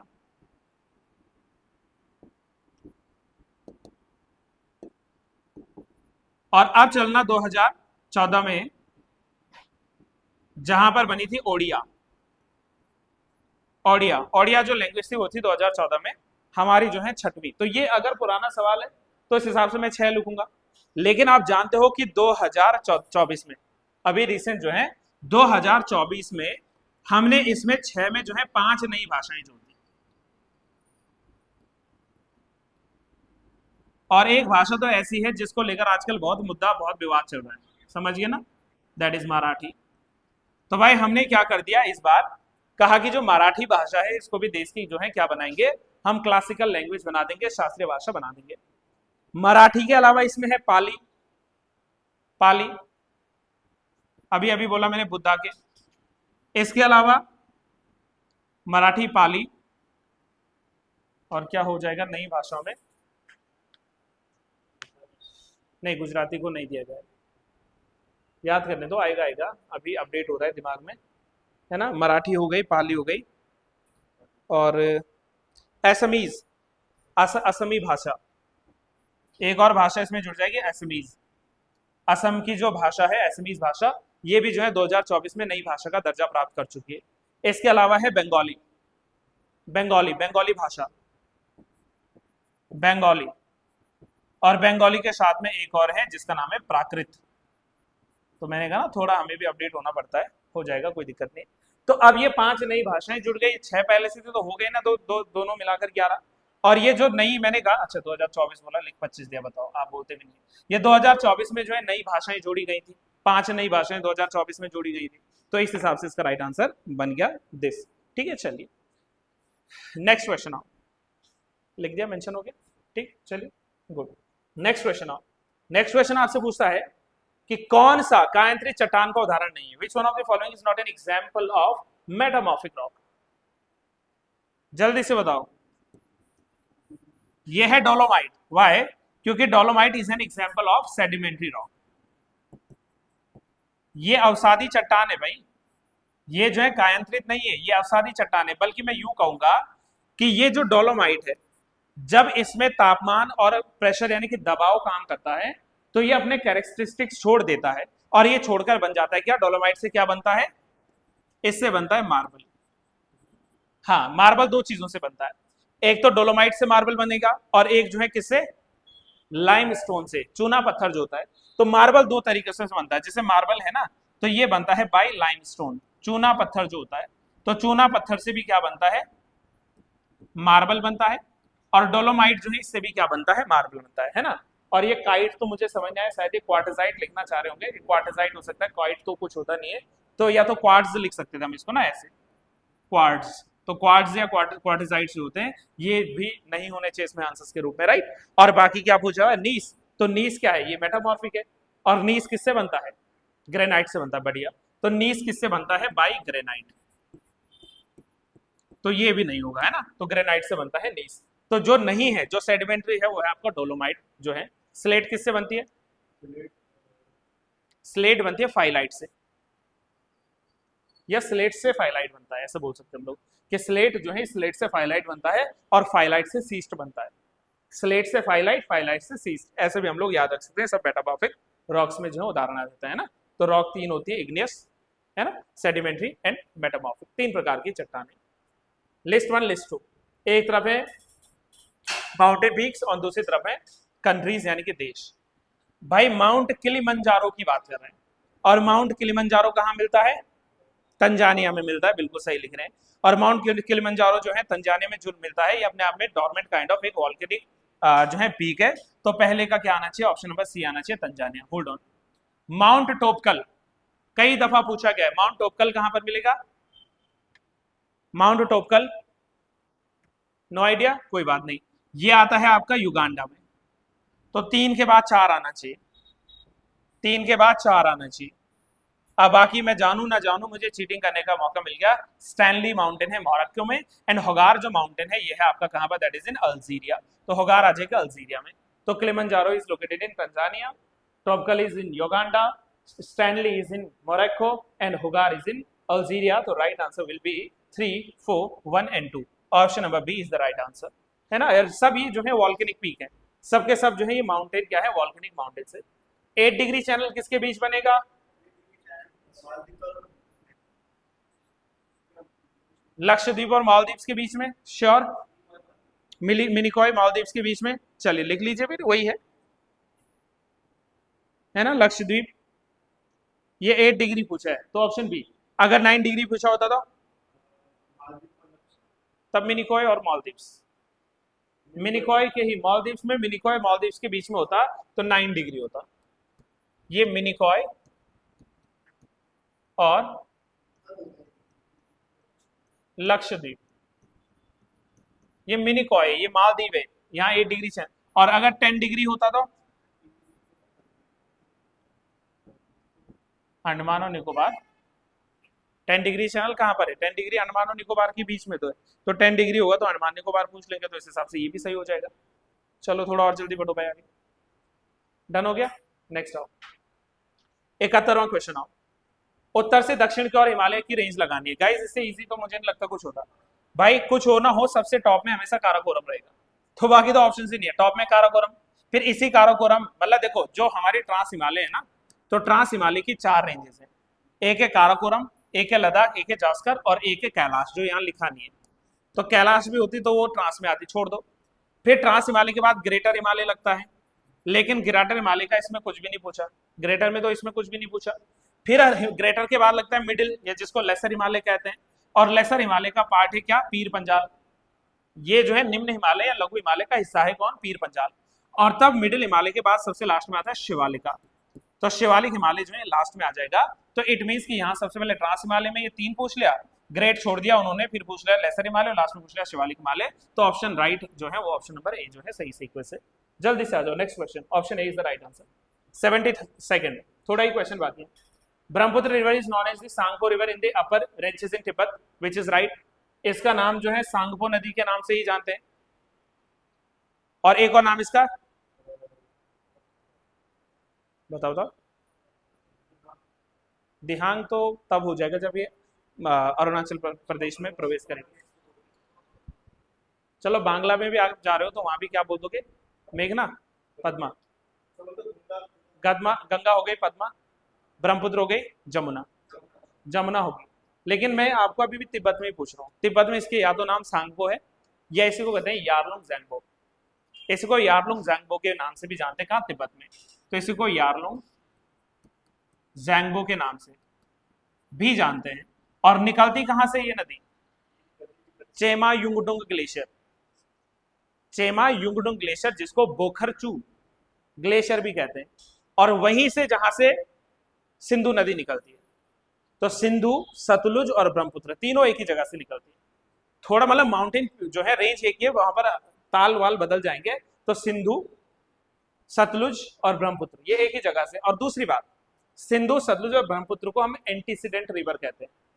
एंटीसीडेंट का मतलब हिमालय पर्वत की उत्पत्ति से भी पहले से बह रही है, पूर्ववर्ती नदियां। तो सिंधु, सतलुज जो है और ये क्या बोलते हैं, ब्रह्मपुत्र, इनको हम क्या कहते हैं, इनको एंटीसीडेंट बोलते हैं। एंटीसीडेंट, सवाल ये भी बन जाते हैं एंटीसीडेंट रिवर्स किसे कहते हैं। तो एंटीसीडेंट का मतलब क्या हो गया, पूर्ववर्ती, जो पहले से बहती चली आ रही है, पूर्ववर्ती, राइट, ये भी क्लियर है। गोदावरी नदी को अक्सर दक्षिण की गंगा कहते हैं, ठीक है, वैसे की तो नहीं लगना चाहिए था, लेकिन क्वेश्चन के मुताबिक ठीक है, दक्षिण गंगा है ना। और कृष्णा जो है वो दूसरी, अरे नहीं, दूसरी सबसे बड़ी तो क्या है, गोदावरी है। यहां कहां से हो जाएगा कृष्णा। अच्छा बताओ, गोदावरी नदी की लेंथ लगभग कितनी है, नहीं 16 नहीं, कम आओ, 1465। तो 1465 जो है वो किसकी है, वो गोदावरी की है, 1465 किलोमीटर्स में। न बल्कि जो है कृष्णा, कृष्णा कम। और फिर पूछ रहा है कि Indus river originate from the Tibet प्लेटू near the Mansarovar, ठीक है। तो राइट आंसर 1, 2 और 4 है, तीसरा गलत है।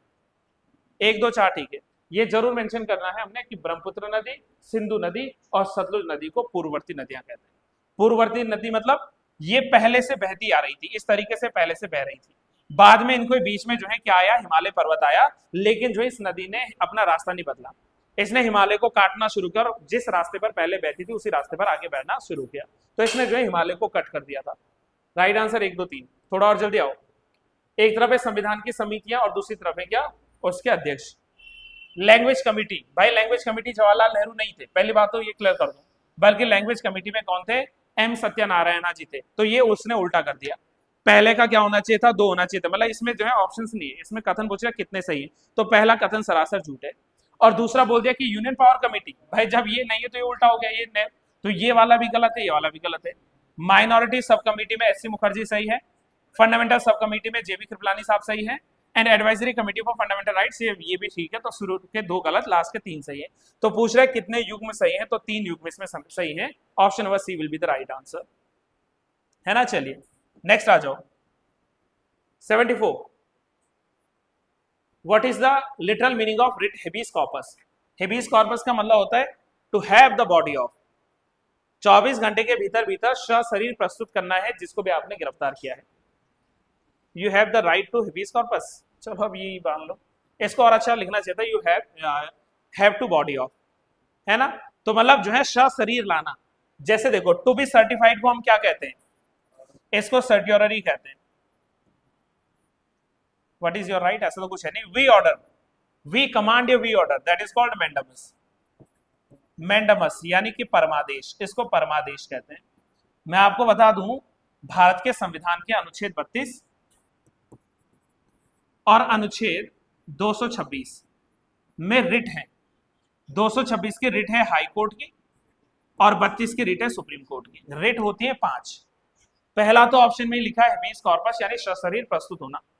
दूसरा लिखा है मैंडेमस यानी कि आदेश देना, परमादेश। तीसरा यहीं पर मैंने लिख दिया सर्ट्योररी, है ना, यानी कि सर्टिफाई करना। चौथा जो इसमें मुख्य आता है वो आता है that is called prohibition. Prohibition, जब कभी ऊपर की अदालत अपने से नीचे की अदालत को कह दे कि जो मामला आपके पास है उसको रोक दो वहीं पर और फिर हमें भेज दो वो सर्ट्योररी। और पांचवा आता है को वारंटो। को वारंटो, को वारंटो का मतलब होता है अधिकार परीक्षा।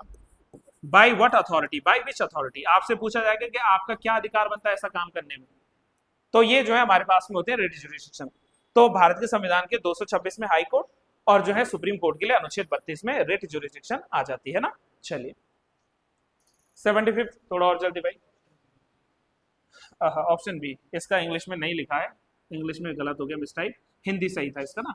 तो 42वें संविधान संशोधन अधिनियम ने 51 का जोड़ा था और 51 का जो है ये कौन से भाग में है, भाग 4 क, भाग 4 क में है। और किस समिति की सिफारिश के बाद, स्वर्ण सिंह समिति की सिफारिश के बाद।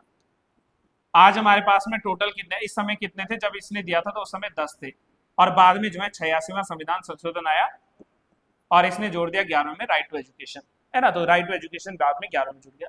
रही बात अगर हमसे पूछा कि 46वां संविधान संशोधन अधिनियम क्या है और क्या जोड़ा था इसने, तो इसने जो है 1982 में, है ना, बहुत ज्यादा इंपॉर्टेंट नहीं है, स्किप कर सकते हो। 1982 में जो है क्या आया था, 46 कॉन्स्टिट्यूशन अमेंडमेंट आया था और इसने बात की थी about the expansion of, expansion मतलब बढ़ाना, है ना, of the definition of tax on sale and purchase of goods, कि भाई किस तरीके से किसी वस्तु का जो है बिक्री होगा, खरीद होगी, उसकी डेफिनेशन को और ज्यादा एक्सपांड किया था किसने, इस 46वें ने। लेकिन नहीं इंपॉर्टेंट। 71वां में बहुत बार बता गया, 71वां आया था 1992 में और 71वें ने क्या जोड़ा था, नमक, नेपाली, मणिपुरी, कोंकणी को 8वीं अनुसूची में जोड़ा था। और 73rd भी आया था 1992 में और इसने पंचायतों के लिए जो है व्यवस्थाएं की थी, जो पंचायत को लेकर था, है ना। तो ये बेसिक हम कई दफा जो है ऑलरेडी बातें कर भी चुके हैं, पढ़ भी चुके हैं। चलो नेक्स्ट आओ फटाफट, एक और क्वेश्चन, समय ध्यान में रखना पड़ता है जी। भारतीय संविधान के किस अनुच्छेद में राष्ट्रपति द्वारा क्षमादान, 72 is the right answer, option number C 72 is the right answer. अब ये किसके लिए पूछा है, प्रेसिडेंट। अगर मैं यही आपसे राज्यपाल की पूछ लूं तब, राज्यपाल की किसमें है क्षमादान, 161 में, 161 में, आर्टिकल 161 में राज्यपाल की क्षमादान है। और क्षमादान कितने प्रकार का होता है, 5 प्रकार का। सबसे पहला होता है पार्डन, यानी कि कंप्लीट जो क्षमा है, आपको जो भी सजा मिली थी राष्ट्रपति चाहे उसको क्षमा कर सकता है। दूसरा आता है कॉम्यूटेशन, कॉम्यूटेशन को हिंदी में शब्द आता है लघुकरण, रुक जाओ पहले एक और लिखने तो फिर दोनों समझा रहा हूं। तीसरा आता है रेमिशन, रेमिशन, रेमिशन का मतलब हिंदी में है परिहार। नेक्स्ट आता है हमारे पास में रेस्पाइट, रेस्पाइट के लिए आता है विराम। अगला आता है अंतिम 5वां रिप्राइव, और रिप्राइव के लिए आता है क्या, प्राविलंबन, प्राविलंबन। सुनो मेरी बात ध्यान से, मेन मुझे इस दो में डिफरेंस बताने की, what is in major difference in between commutation and remission. देखो सब में सजा कम हो रही है। क्षमा मतलब अनूप सर को 20 साल की सजा मिली थी, अनूप सर ने राष्ट्रपति से गुहार की अगर राष्ट्रपति चाहें तो मेरी 20 साल की सजा शून्य कर सकते हैं। इवन मुझे मृत्युदंड मिला था वो भी शून्य कर सकते हैं, मुझे 10 लाख की पेनल्टी बननी थी, शून्य कर सकते हैं। तो ये तो हो गई कंप्लीट पार्डन, क्षमा। अब यहाँ क्या होता है कॉम्यूटेशन में, इसमें आपको सजा में कमी की जाती है, लेकिन कॉम्यूटेशन में सजा का स्वरूप भी बदल जाता है। कॉम्यूटेशन की विशेषता क्या है कि इसमें सजा का स्वरूप भी बदलेगा, सजा का स्वरूप बदलेगा। नहीं समझे, सुनो, अनूप सर को पेनल्टी हुई थी मृत्युदंड, मैंने गुहार की राष्ट्रपति से, याचिका में मैंने मांगा कि भाई क्षमा कर दीजिए सो वो, है ना, और उन्होंने कहा कि जब इसको मृत्युदंड की बजाय 25 साल का कारावास होगा या आजीवन कारावास होगा, लेकिन मृत्यु से जान तो नहीं जा रही है, फांसी तो नहीं लग रही, तो फांसी की सजा बदलती किसमें, आजीवन में। या मान लीजिए मुझे 2 महीने की सजा हुई थी जेल की, लेकिन मैंने कहा मैं जेल ना जाऊं, तो उन्होंने कहा भाई आप 50,000 भर दो, तो सजा बदली ना, स्वरूप बदला। फॉर्म बदल की पनिशमेंट की। पहले जेल में रहना था, अब नहीं रहना, पैसे भरने। पहले जो है सैया पर मतलब फांसी पर लटकना था, अब नहीं लटकना, अब सिर्फ जो है जेल में बंद रहना, तो सजा बदली। तो ये तो हो गया कॉम्पिटिशन। और रेमिशन में भी सजा कम होती, लेकिन सजा का स्वरूप नहीं बदलता। पहले अनुप सर को जेल हुई थी 20 साल की, मैंने जो है क्षमा याचिका मांगी, तो मुझे जो है 15 साल रहना पड़ेगा या 10 साल रहना जेल में। ये सजा सेम है, लेकिन सजा का टाइम पीरियड घट गया संजय दत्त टाइप का, कि कितना मिला था, शायद 5 साल का मिला था, 3 साल में आ गए थे शायद संजय दत्त, कुछ ऐसा हुआ था ना बीच में, जो वो उन लोग गिरफ्तार हुए थे, है ना। तो इट मीन्स कि वहां पर क्या है, वहां पर काम करती है कौन सी, दैट इज रेमिशन। विराम तो भाई देखो ऐसा होता है स्पेशल केसेस में, कोई मान लीजिए अरेस्ट हुआ था, और ये स्पेशली होता है वुमेन के लिए, और जो सिकनेस से गुजर रहे हैं, जो डिसेबल्ड हैं। अब मान लीजिए किसी महिला को जो है जेल की सजा हुई 1 साल की, लेकिन वो उस समय प्रेग्नेंट है, प्रेगनेंसी के दौर में है। अब मान लीजिए उनकी प्रेगनेंसी की डेट करीब है, और उन्होंने एटलीस्ट 7 महीने 8 महीना जेल में गुजार लिया, अब 4 महीना बचा हुआ, तो राष्ट्रपति चाहे तो उस 4 महीने की सजा पर विराम लगा देंगे। विराम मतलब अब नहीं जाना, चलो ठीक है आपने 8 महीने काट दिया। हम ऐसा घर में बच्चों के साथ करते हैं, शैतानी करेगा, लगा 50 रुपया बैठा, 20 में थक जाता, बोलता चल ठीक है अब तो नहीं करेगा दोबारा, नहीं करूंगा जब माफ किया, दैट इज विराम। और प्रविलंबन हमेशा वहां होता है जहां डेथ पेनल्टी मिलती है, जहां फांसी पर लटकना होता है। तो मान लीजिए किसी को फांसी की सजा मिली, लेकिन उसको वो चाहता है कि भाई मैं हायर अदालत में अपील करूं, तो प्रविलंबन की अपील डालेगा। या कुछ ऐसे सर्कमस्टांसेस हैं कि उसका अभी फांसी नहीं दी जानी चाहिए, तो वो क्या करेगा, वो रिट याचिका डालेगा वहां पर, सॉरी वहां पर जो है पेटिशन डालेगा, और पेटिशन में अपनी सजा को क्या कर सकता है, वो कह सकता है कि बढ़ाई या घटाई जा सके। ठीक है, चलिए नेक्स्ट क्वेश्चन पे आओ। अभी तो आज मैंने कम ही समय लिया, मैं क्यों जल्दी भाग रहा था। 1 घंटा और 6 मिनट हुआ अभी बस, मुझे लगा मैं 1.5 घंटे से पढ़ा रहा हूँ। चलिए, पर फिर भी थोड़ा जल्दी चलूंगा। संसद भाई क्या है, अब ये कैसा सवाल है सर। अगर आप मुझसे आर्टिकल 79 पूछ रहे हो, तो आर्टिकल 79 में साफ लिखा है Lok Sabha Rajya Sabha and president. Lok Sabha Rajya Sabha sittings में होती है, प्रेसिडेंट नहीं होती, इसलिए प्रेसिडेंट को कहते हैं अभिन्न अंग। प्रेसिडेंट को क्या कहते हैं, अभिन्न अंग, यानी कि इंटीग्रल पार्ट। तो ये है आपका क्या, ये है आपकी संसद, और कौन से अनुच्छेद में, 79 में। इजी है, ज्यादा नहीं जाऊंगा, समझ लो हमारे पास में ना। Option number D. स्वतंत्र भारत का पहला केंद्रीय बजट कौन लेकर आया था, आर के षणमुखम शेट्टी साहब लाए थे। और आर के षणमुखम शेट्टी इसको लाए कब थे, हाँ बिल्कुल सही है, 26 नवंबर 1947। 26 नवंबर 1947। ये स्वतंत्र भारत का है।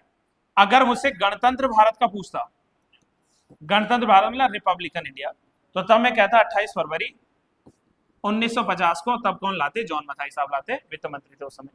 तो स्वतंत्र भारत पूछा तो स्वतंत्र भारत का आएगा आर के षणमुखम शेट्टी साहब, और गणतंत्र भारत का पूछा तो फिर आते जॉन मथाई साहब। और अगर सिर्फ यूं पूछा कि भारत का पहला बजट, चाहे वो अंग्रेज लाए चाहे कोई भी लाए, तो तब हम लोग जाते 1860 में, कौन था, जेम्स विल्सन। तो जेम्स विल्सन जो था, ये पहली बार भारत में बजट लेकर आया था। तो ये बजट का एक छोटा सा इतिहास है, इतिहास तो बहुत बड़ा है, बहुत सारी बातें हैं, लेकिन ये बेसिक। अच्छा, बजट की बातें संविधान के किस आर्टिकल में, 112 में। और राज्य बजट, ये भी तो याद रखना ना साथ में। तो राज्य बजट है 202 में, आर्टिकल 202 में राज्य बजट है, और आर्टिकल 112 में क्या है आपका, दैट इज सेंट्रल बजट, है ना। बाकी मन तो इतना सारा है कि क्या क्या बता दें, बट अभी नहीं, ठीक है, राइट टाइम। कौन सा संविधान संशोधन पिछड़ी जातियों के लिए राष्ट्रीय आयोग का गठन करने की बात करता है, बहुत इंपॉर्टेंट, बहुत मजेदार है, आंसर दो। 100वां, ठीक है, कोई और बोलेगा या लॉक कर दूं इसको, चलिए। तो इसका राइट आंसर लिखना ऑप्शन नंबर सी, 102।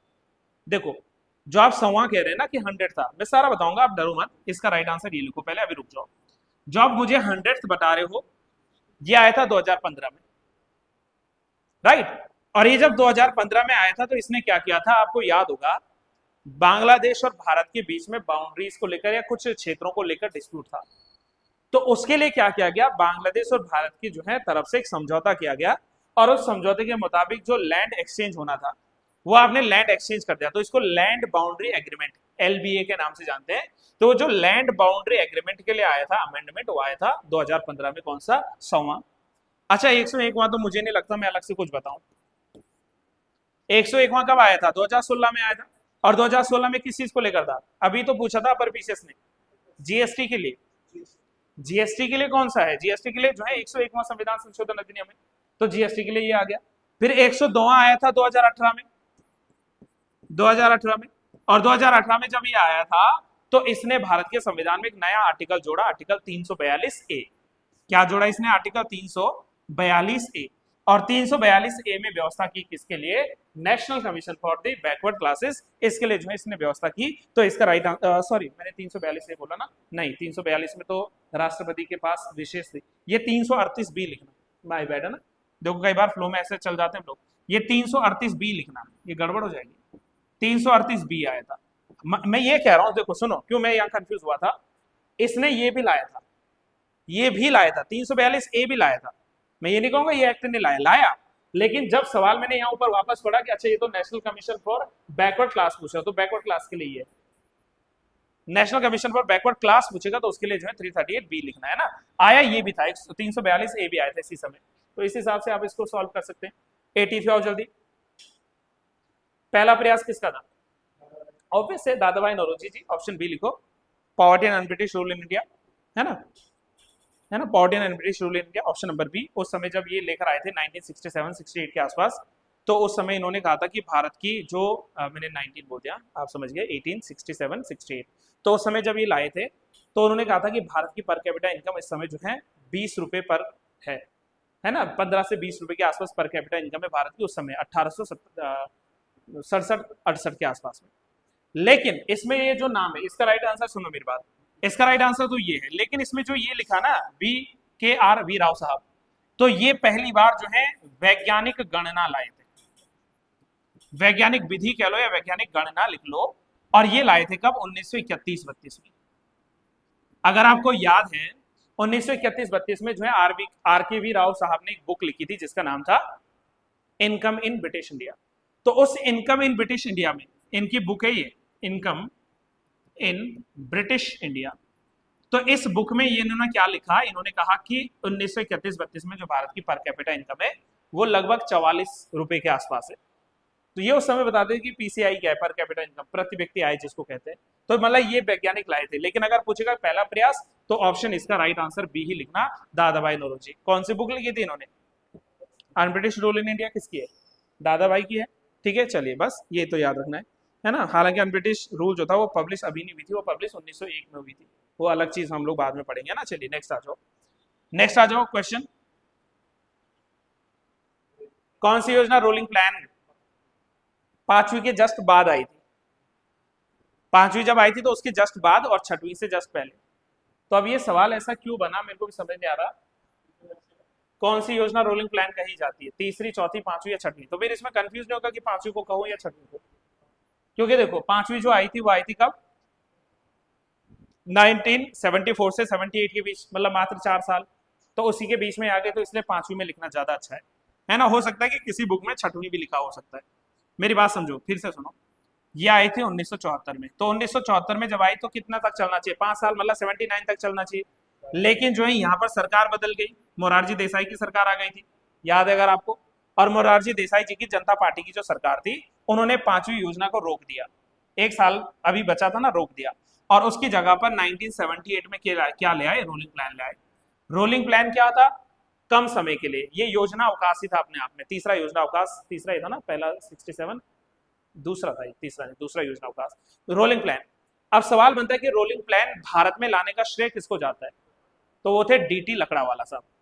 डीटी लकड़ावाला भारत में रोलिंग प्लान लाए, और विश्व भर में पूछेंगे तो एक व्यक्ति था जिसका नाम था गुरनार मिर्डल। अगर विश्व में रोलिंग प्लान पूछा तो उसका जो श्रेय जाता है वो जाता है गुरनार मिर्डल को। और ये वही गुरनार मिर्डल है जिसने एक पुस्तक, जिसने एक बुक लिखी है जिसका नाम है एशियन ड्रामा। तो इसकी बुक भी याद रखना आप लोगों ने, एशियन ड्रामा बुक लिखी थी, और इसने जो है रोलिंग प्लान का कॉन्सेप्ट दिया था उस समय। रोलिंग प्लान मतलब कम कम समय के लिए जो प्लान आता है, 1-1 साल, 1.5 साल, 2-2 साल का प्लान, तो वो 1 साल के प्लान को रोलिंग प्लान कहते थे। तो एशियन ड्रामा इनकी बुक है, ये भी सवाल कई दफा बन जाता है। ठीक है, चलिए नेक्स्ट क्वेश्चन आओ फटाफट। एक और प्रश्न है, बड़ा प्रश्न। In which year was the book poverty, अभी अभी बोला, poverty and British rule India publish, तो पब्लिश 1901 है, 1901 कंफर्म्ड, 1901 ऑप्शन बी। 83rd आओ थोड़ा और जल्दी। स्मार्ट सिटीज 2015, ये तो खैर सभी को जानकारी है, कितनी दफा बता दिया, 25 जून 2015 को आई थी। अब बताओ अभी भी ये है, चल रही, अभी है स्मार्ट सिटीज, खत्म हो गई 31 मार्च 2025 को एंड। 2015 में शुरू हुई और 2025 में खत्म हो गई। अब हो सकता है इसका 2.0 आ जाए, लेकिन ये जो इसका फेज था ये फेज खत्म हो गया। 25 जून 2025 से स्टार्ट हुआ था और 31 मार्च 2025 को ये खत्म हो गया। उत्तराखंड से एक ही था, देहरादून स्मार्ट विलेज के रूप में, और बाकी जब शुरुआत इसकी हुई थी तो 28 जनवरी 2016 को पहली बार 20 शहरों का चयन हुआ था। हम बहुत निराश थे, उसमें उत्तराखंड नहीं आया था, पहली लिस्ट में उत्तराखंड नहीं आ पाया था, समझ रहे हो। तो इट मीन्स, तो इसका right answer option number A लिख लेना, 2015। रिजर्व बैंक का राष्ट्रीयकरण है ना 1 जनवरी, यस, या फिर 1 अप्रैल, 1 जनवरी 1949, ये सही आंसर है, ऑप्शन नंबर डी। ये नहीं पूछा कि कब बना, बैंक कब बना, ये नहीं पूछा, ये पूछा कि बैंक का राष्ट्रीयकरण कब हुआ। अगर ये पूछता कि आरबीआई कब बना तो आप क्या बोलते? 34 या 35, रुको, 1 अप्रैल 1935। और एक्ट कौन सा था? RBI act 1934। आरबीआई के पहले गवर्नर ऑस्बॉर्न स्मिथ, बहुत बढ़िया। और पहले भारतीय सीडी देशमुख साहब थे, बहुत लंबा कार्यकाल भी था सीडी देशमुख का, I think if I am not wrong तो 1943 में इनको पद मिला था और 43 से लेकर ये 49 तक जो है आरबीआई के गवर्नर रहे थे, है ना, जहां तक मुझे ध्यान आ पा रहा है। आप जरूर एक बार क्रॉस चेक कर लिया करो, वैसे मैं श्योर ही रहता हूँ हर बार। तो 1943 से 49 के बीच में सीडी देशमुख देश के पहले बने थे ना। और वर्तमान में कौन है इसके गवर्नर? ये भी तो रटना है, वर्तमान भूल गए, नए नोट पे आप साइन नहीं देखते, मतलब अगर चेंज नहीं हुए तो संजय मल्होत्रा जी होंगे, है ना, संजय मल्होत्रा अभी वर्तमान में जो है इसके क्या होंगे, हेड होंगे, गवर्नर होंगे, है ना। चलिए, तो ये क्वेश्चन ऐसे भी याद कर सकते हो आप लोग। Answer is option number D. NABARD was established on कब? 12th of July 1982। And RBI जब बना था तो किसकी रिकमेंडेशन थी? शिवरामन कमेटी। तो शिवरामन समिति जो थी, कब बनी थी शिवरामन कमेटी? 1979 में। तो शिवरामन समिति जो थी, शिवरामन एक कमेटी बनी थी 30 मार्च 1979 को, 30 मार्च 1979 को। और इसने क्या किया था जी? इसने जो है सुझाव दिया था कि भारत में क्या होना चाहिए, एक ऐसा बैंक होना चाहिए, नेशनल बैंक फॉर एग्रीकल्चरल, यही तो है, research in development and all, है ना, तो इसके लिए होना चाहिए। और इसी के कारण जो है ये बना था। जब शुरू में बना था तो मात्र 100 करोड़ इसकी मतलब टोटल कैपेसिटी होती थी, आज के टाइम में 30,000 करोड़ के आसपास चला गया। नाबार्ड एक बहुत बड़ा ऑर्गेनाइजेशन है देश के भीतर ना, और मुंबई में इसका हेडक्वार्टर है, और पूर्ण रूप से इसको भारत सरकार चला रही है। जबकि स्टार्टिंग में जब बना था ना तो आरबीआई और गवर्नमेंट ऑफ इंडिया दोनों की भागीदारी थी, लेकिन अब पूर्ण रूप से गवर्नमेंट ऑफ इंडिया इसको जो है संचालित करती है, नाबार्ड को। तो नाबार्ड भी इंपॉर्टेंट है ना, लोन वोन देने के लिए, फैसिलिटीज देने के लिए। 86 था, बस चुनिंदे 2-3 सवाल है फटाफट। 86 में पूछ रहा है, चलो भाई ये तो इजी हो जाएगा ना। Which of the following was the first operating system written in C language? Unix. Unix से ऑप्शन नंबर ए लिख लीजिए, सही है Unix. Unix option number A. अब यहाँ मैं क्या ही बता सकूंगा। पूछ रहा है कि एमएस डॉस में स्क्रीन साफ क्लियर करने के लिए क्या आता है? इसके लिए मैं थोड़ा कंफ्यूज हूँ, क्लियर स्क्रीन और सीएलएस पे, बट फिर भी मैं गेस करूंगा सीएलएस, है ना, थोड़ा कभी कभी मुझे मौका दो भाई। तो सीएलएस लिख लेना इसका ऑप्शन नंबर बी, क्योंकि इसका फुल फॉर्म ही यही है, क्लीन जो क्या है स्क्रीन है, तो वो सीएलएस हो जाएगा। तो सीएलएस आई होप ये सही है। नेक्स्ट आ जाइए, नेक्स्ट क्वेश्चन 88। कैशे मेमोरी कितनी बार पूछ रहा है इससे जुड़े हुए सवाल। इसमें मुख्य रूप से किसका उपयोग किया जाता है? इसमें होता है SRAM, एस रैम कहो इसको, SRAM तो मैं ऐसे बोल रहा हूँ, एस रैम। रैम तो पता आपको, रैंडम एक्सेस मेमोरी, और एस का मतलब होता है यहाँ पर स्टैटिक। तो स्टैटिक जो रैंडम एक्सेस मेमोरी है, स्टैटिक रैंडम एक्सेस मेमोरी यानी रैम, ये आता है किसके लिए? कैशे मेमोरी के मुख्य रूप से, है ना। तो ए लिख लेना इसका 88 का। 89 का राइट आंसर क्या लिखोगे मेरे साथियों? पर्सनल कंप्यूटर का एक भाग नहीं, यूएसबी नहीं है, यूएसबी नहीं है इसका भाग, पर्सनल कंप्यूटर का, yes, USB is not a part. तो यूएसबी लिख लेना इसका, ठीक है, यूएसबी। नेक्स्ट आ जाओ, इसके बीच में ये सवाल भी बन गया। ऑप्शन क्या बोला आपने? ए, मतलब 3, 4, 1, 2, श्योर, बहुत बढ़िया, गुड। जो लिखा है ना the story of my deportation, ये जो लिखा था 1908 के आसपास, ये लिखा था किसने? लाला लाजपत राय जी ने। 1908 में ये पब्लिश हुआ था, 1908 में। फिर रही बात गीता राय से 1915 में जो है बीजी तिलक साहब, बाल गंगाधर तिलक जी ने इसको लिखा था। फिर है द नेशन इज मेकिंग, ये जो है पहली बार लिखा था सुरेंद्र नाथ बनर्जी जी ने 1925 के आसपास। और लास्ट में Indian wings freedom, Indian wings freedom, ये है मौलाना आजाद की, है ऑप्शन में। हाँ, मौलाना आजाद है। और मैं अगर गलत नहीं तो ये आज़ादी के बाद लिखी हुई थी 1959 के अराउंड में, है ना। तो 1959 के आसपास में जो इन्होंने लिख दिया था ये वाला। तो इसका राइट आंसर एक वाला सही है, यानी कि 3, 4, 1 और 2। इसका राइट आंसर बताओ फटाफट। भाई रीजनिंग के लिए आपको खुद मेहनत करनी। क्या आया? सी आया या ए आया? कैसे?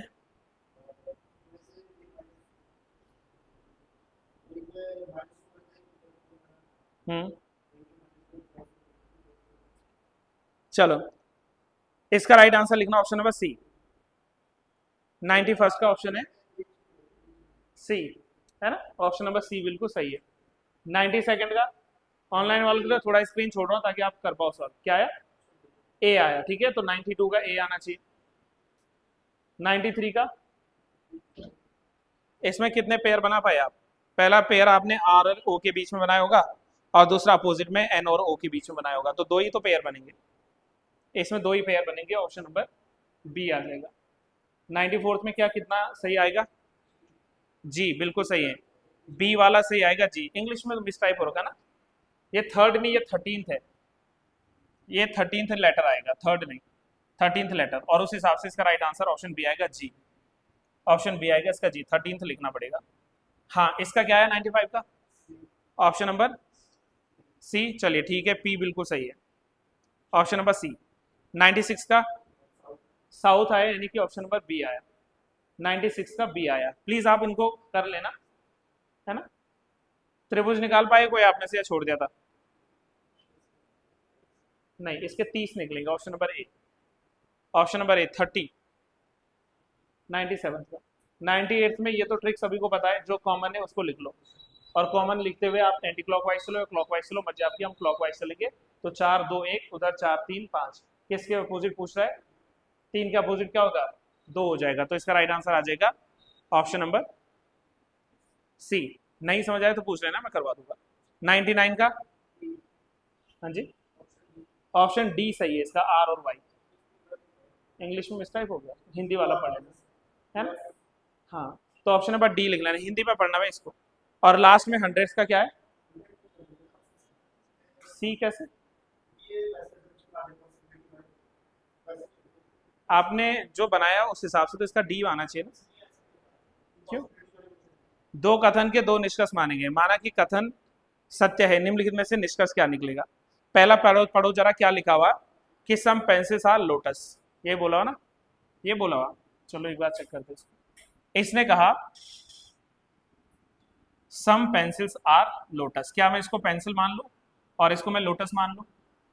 मान ले, इतना तो स्ट्रक्चर सही बनेगा। सम जो है पेंसिल्स आर लोटस, ठीक है। देखो फिर लिख रहा है कि सम पेन्स आर ग्लासेस, ये पेन्स है तो सम पेंसिल पेन्स आर ग्लासेस, तो ये ग्लासेस बनेंगे। मतलब अच्छा, इधर क्या है? सम पेंसिल्स और इधर क्या है? लेकिन इंग्लिश में तो दोनों ही कलम कमल लोटस। अच्छा, सम पेन्स आर ग्लासेस लिख रहा है ना। तो इसका राइट आंसर क्या आना चाहिए उस हिसाब से? तो या तो हो सकता है ऑप्शन ये गलत लिखा हो, सम पेन्स। अच्छा, पेंसिल्स अलग है पेन्स अलग है, इसलिए कंफ्यूजन हो सकती है। अगर दोनों जगह पेन्स या पेंसिल्स होता तो तब तो हम डी ऑप्शन चले जाते, है ना। तो इसका राइट आंसर क्या निकलना चाहिए? सम पेन्स आर ग्लासेस। चलो इसको मान लीजिए, इसको पर ये पेंसिल के साथ ग्लासेस में पेन आना ही नहीं चाहिए। क्वेश्चन मार्क कर रहा हूँ इसको ना, हो सकता है क्वेश्चन मिसरीड हो, और अगर क्वेश्चन सही हुआ तो पहला ऑप्शन पढ़ो। चलो, सम पेंसिल्स आर लोटस, ये वाला तो सही है, इस हिसाब से ये सही बनेगा ना, some pencils are lotus. Some glass, ये तो भाई नहीं संभावना मिल पा रही, तो इस हिसाब से कुछ ग्लासेस कलम नहीं है, पॉसिबिलिटी है ना। तो क्या आंसर बनना चाहिए इसका? है ना, तो ऑप्शन सी लिखना पड़ेगा इसका। अगर ये क्वेश्चन ऐसे ही, अगर मिस टाइप नहीं है ना, मेरे को चेक करना पड़ेगा, ओरिजिनल क्वेश्चंस में पूछना पड़ेगा। तो बस ये आज का हमारा सेशन कंप्लीट है, और थोड़ा सा समय अब आप सर के साथ लीजिए और कंटिन्यू कंप्लीट कीजिए ना।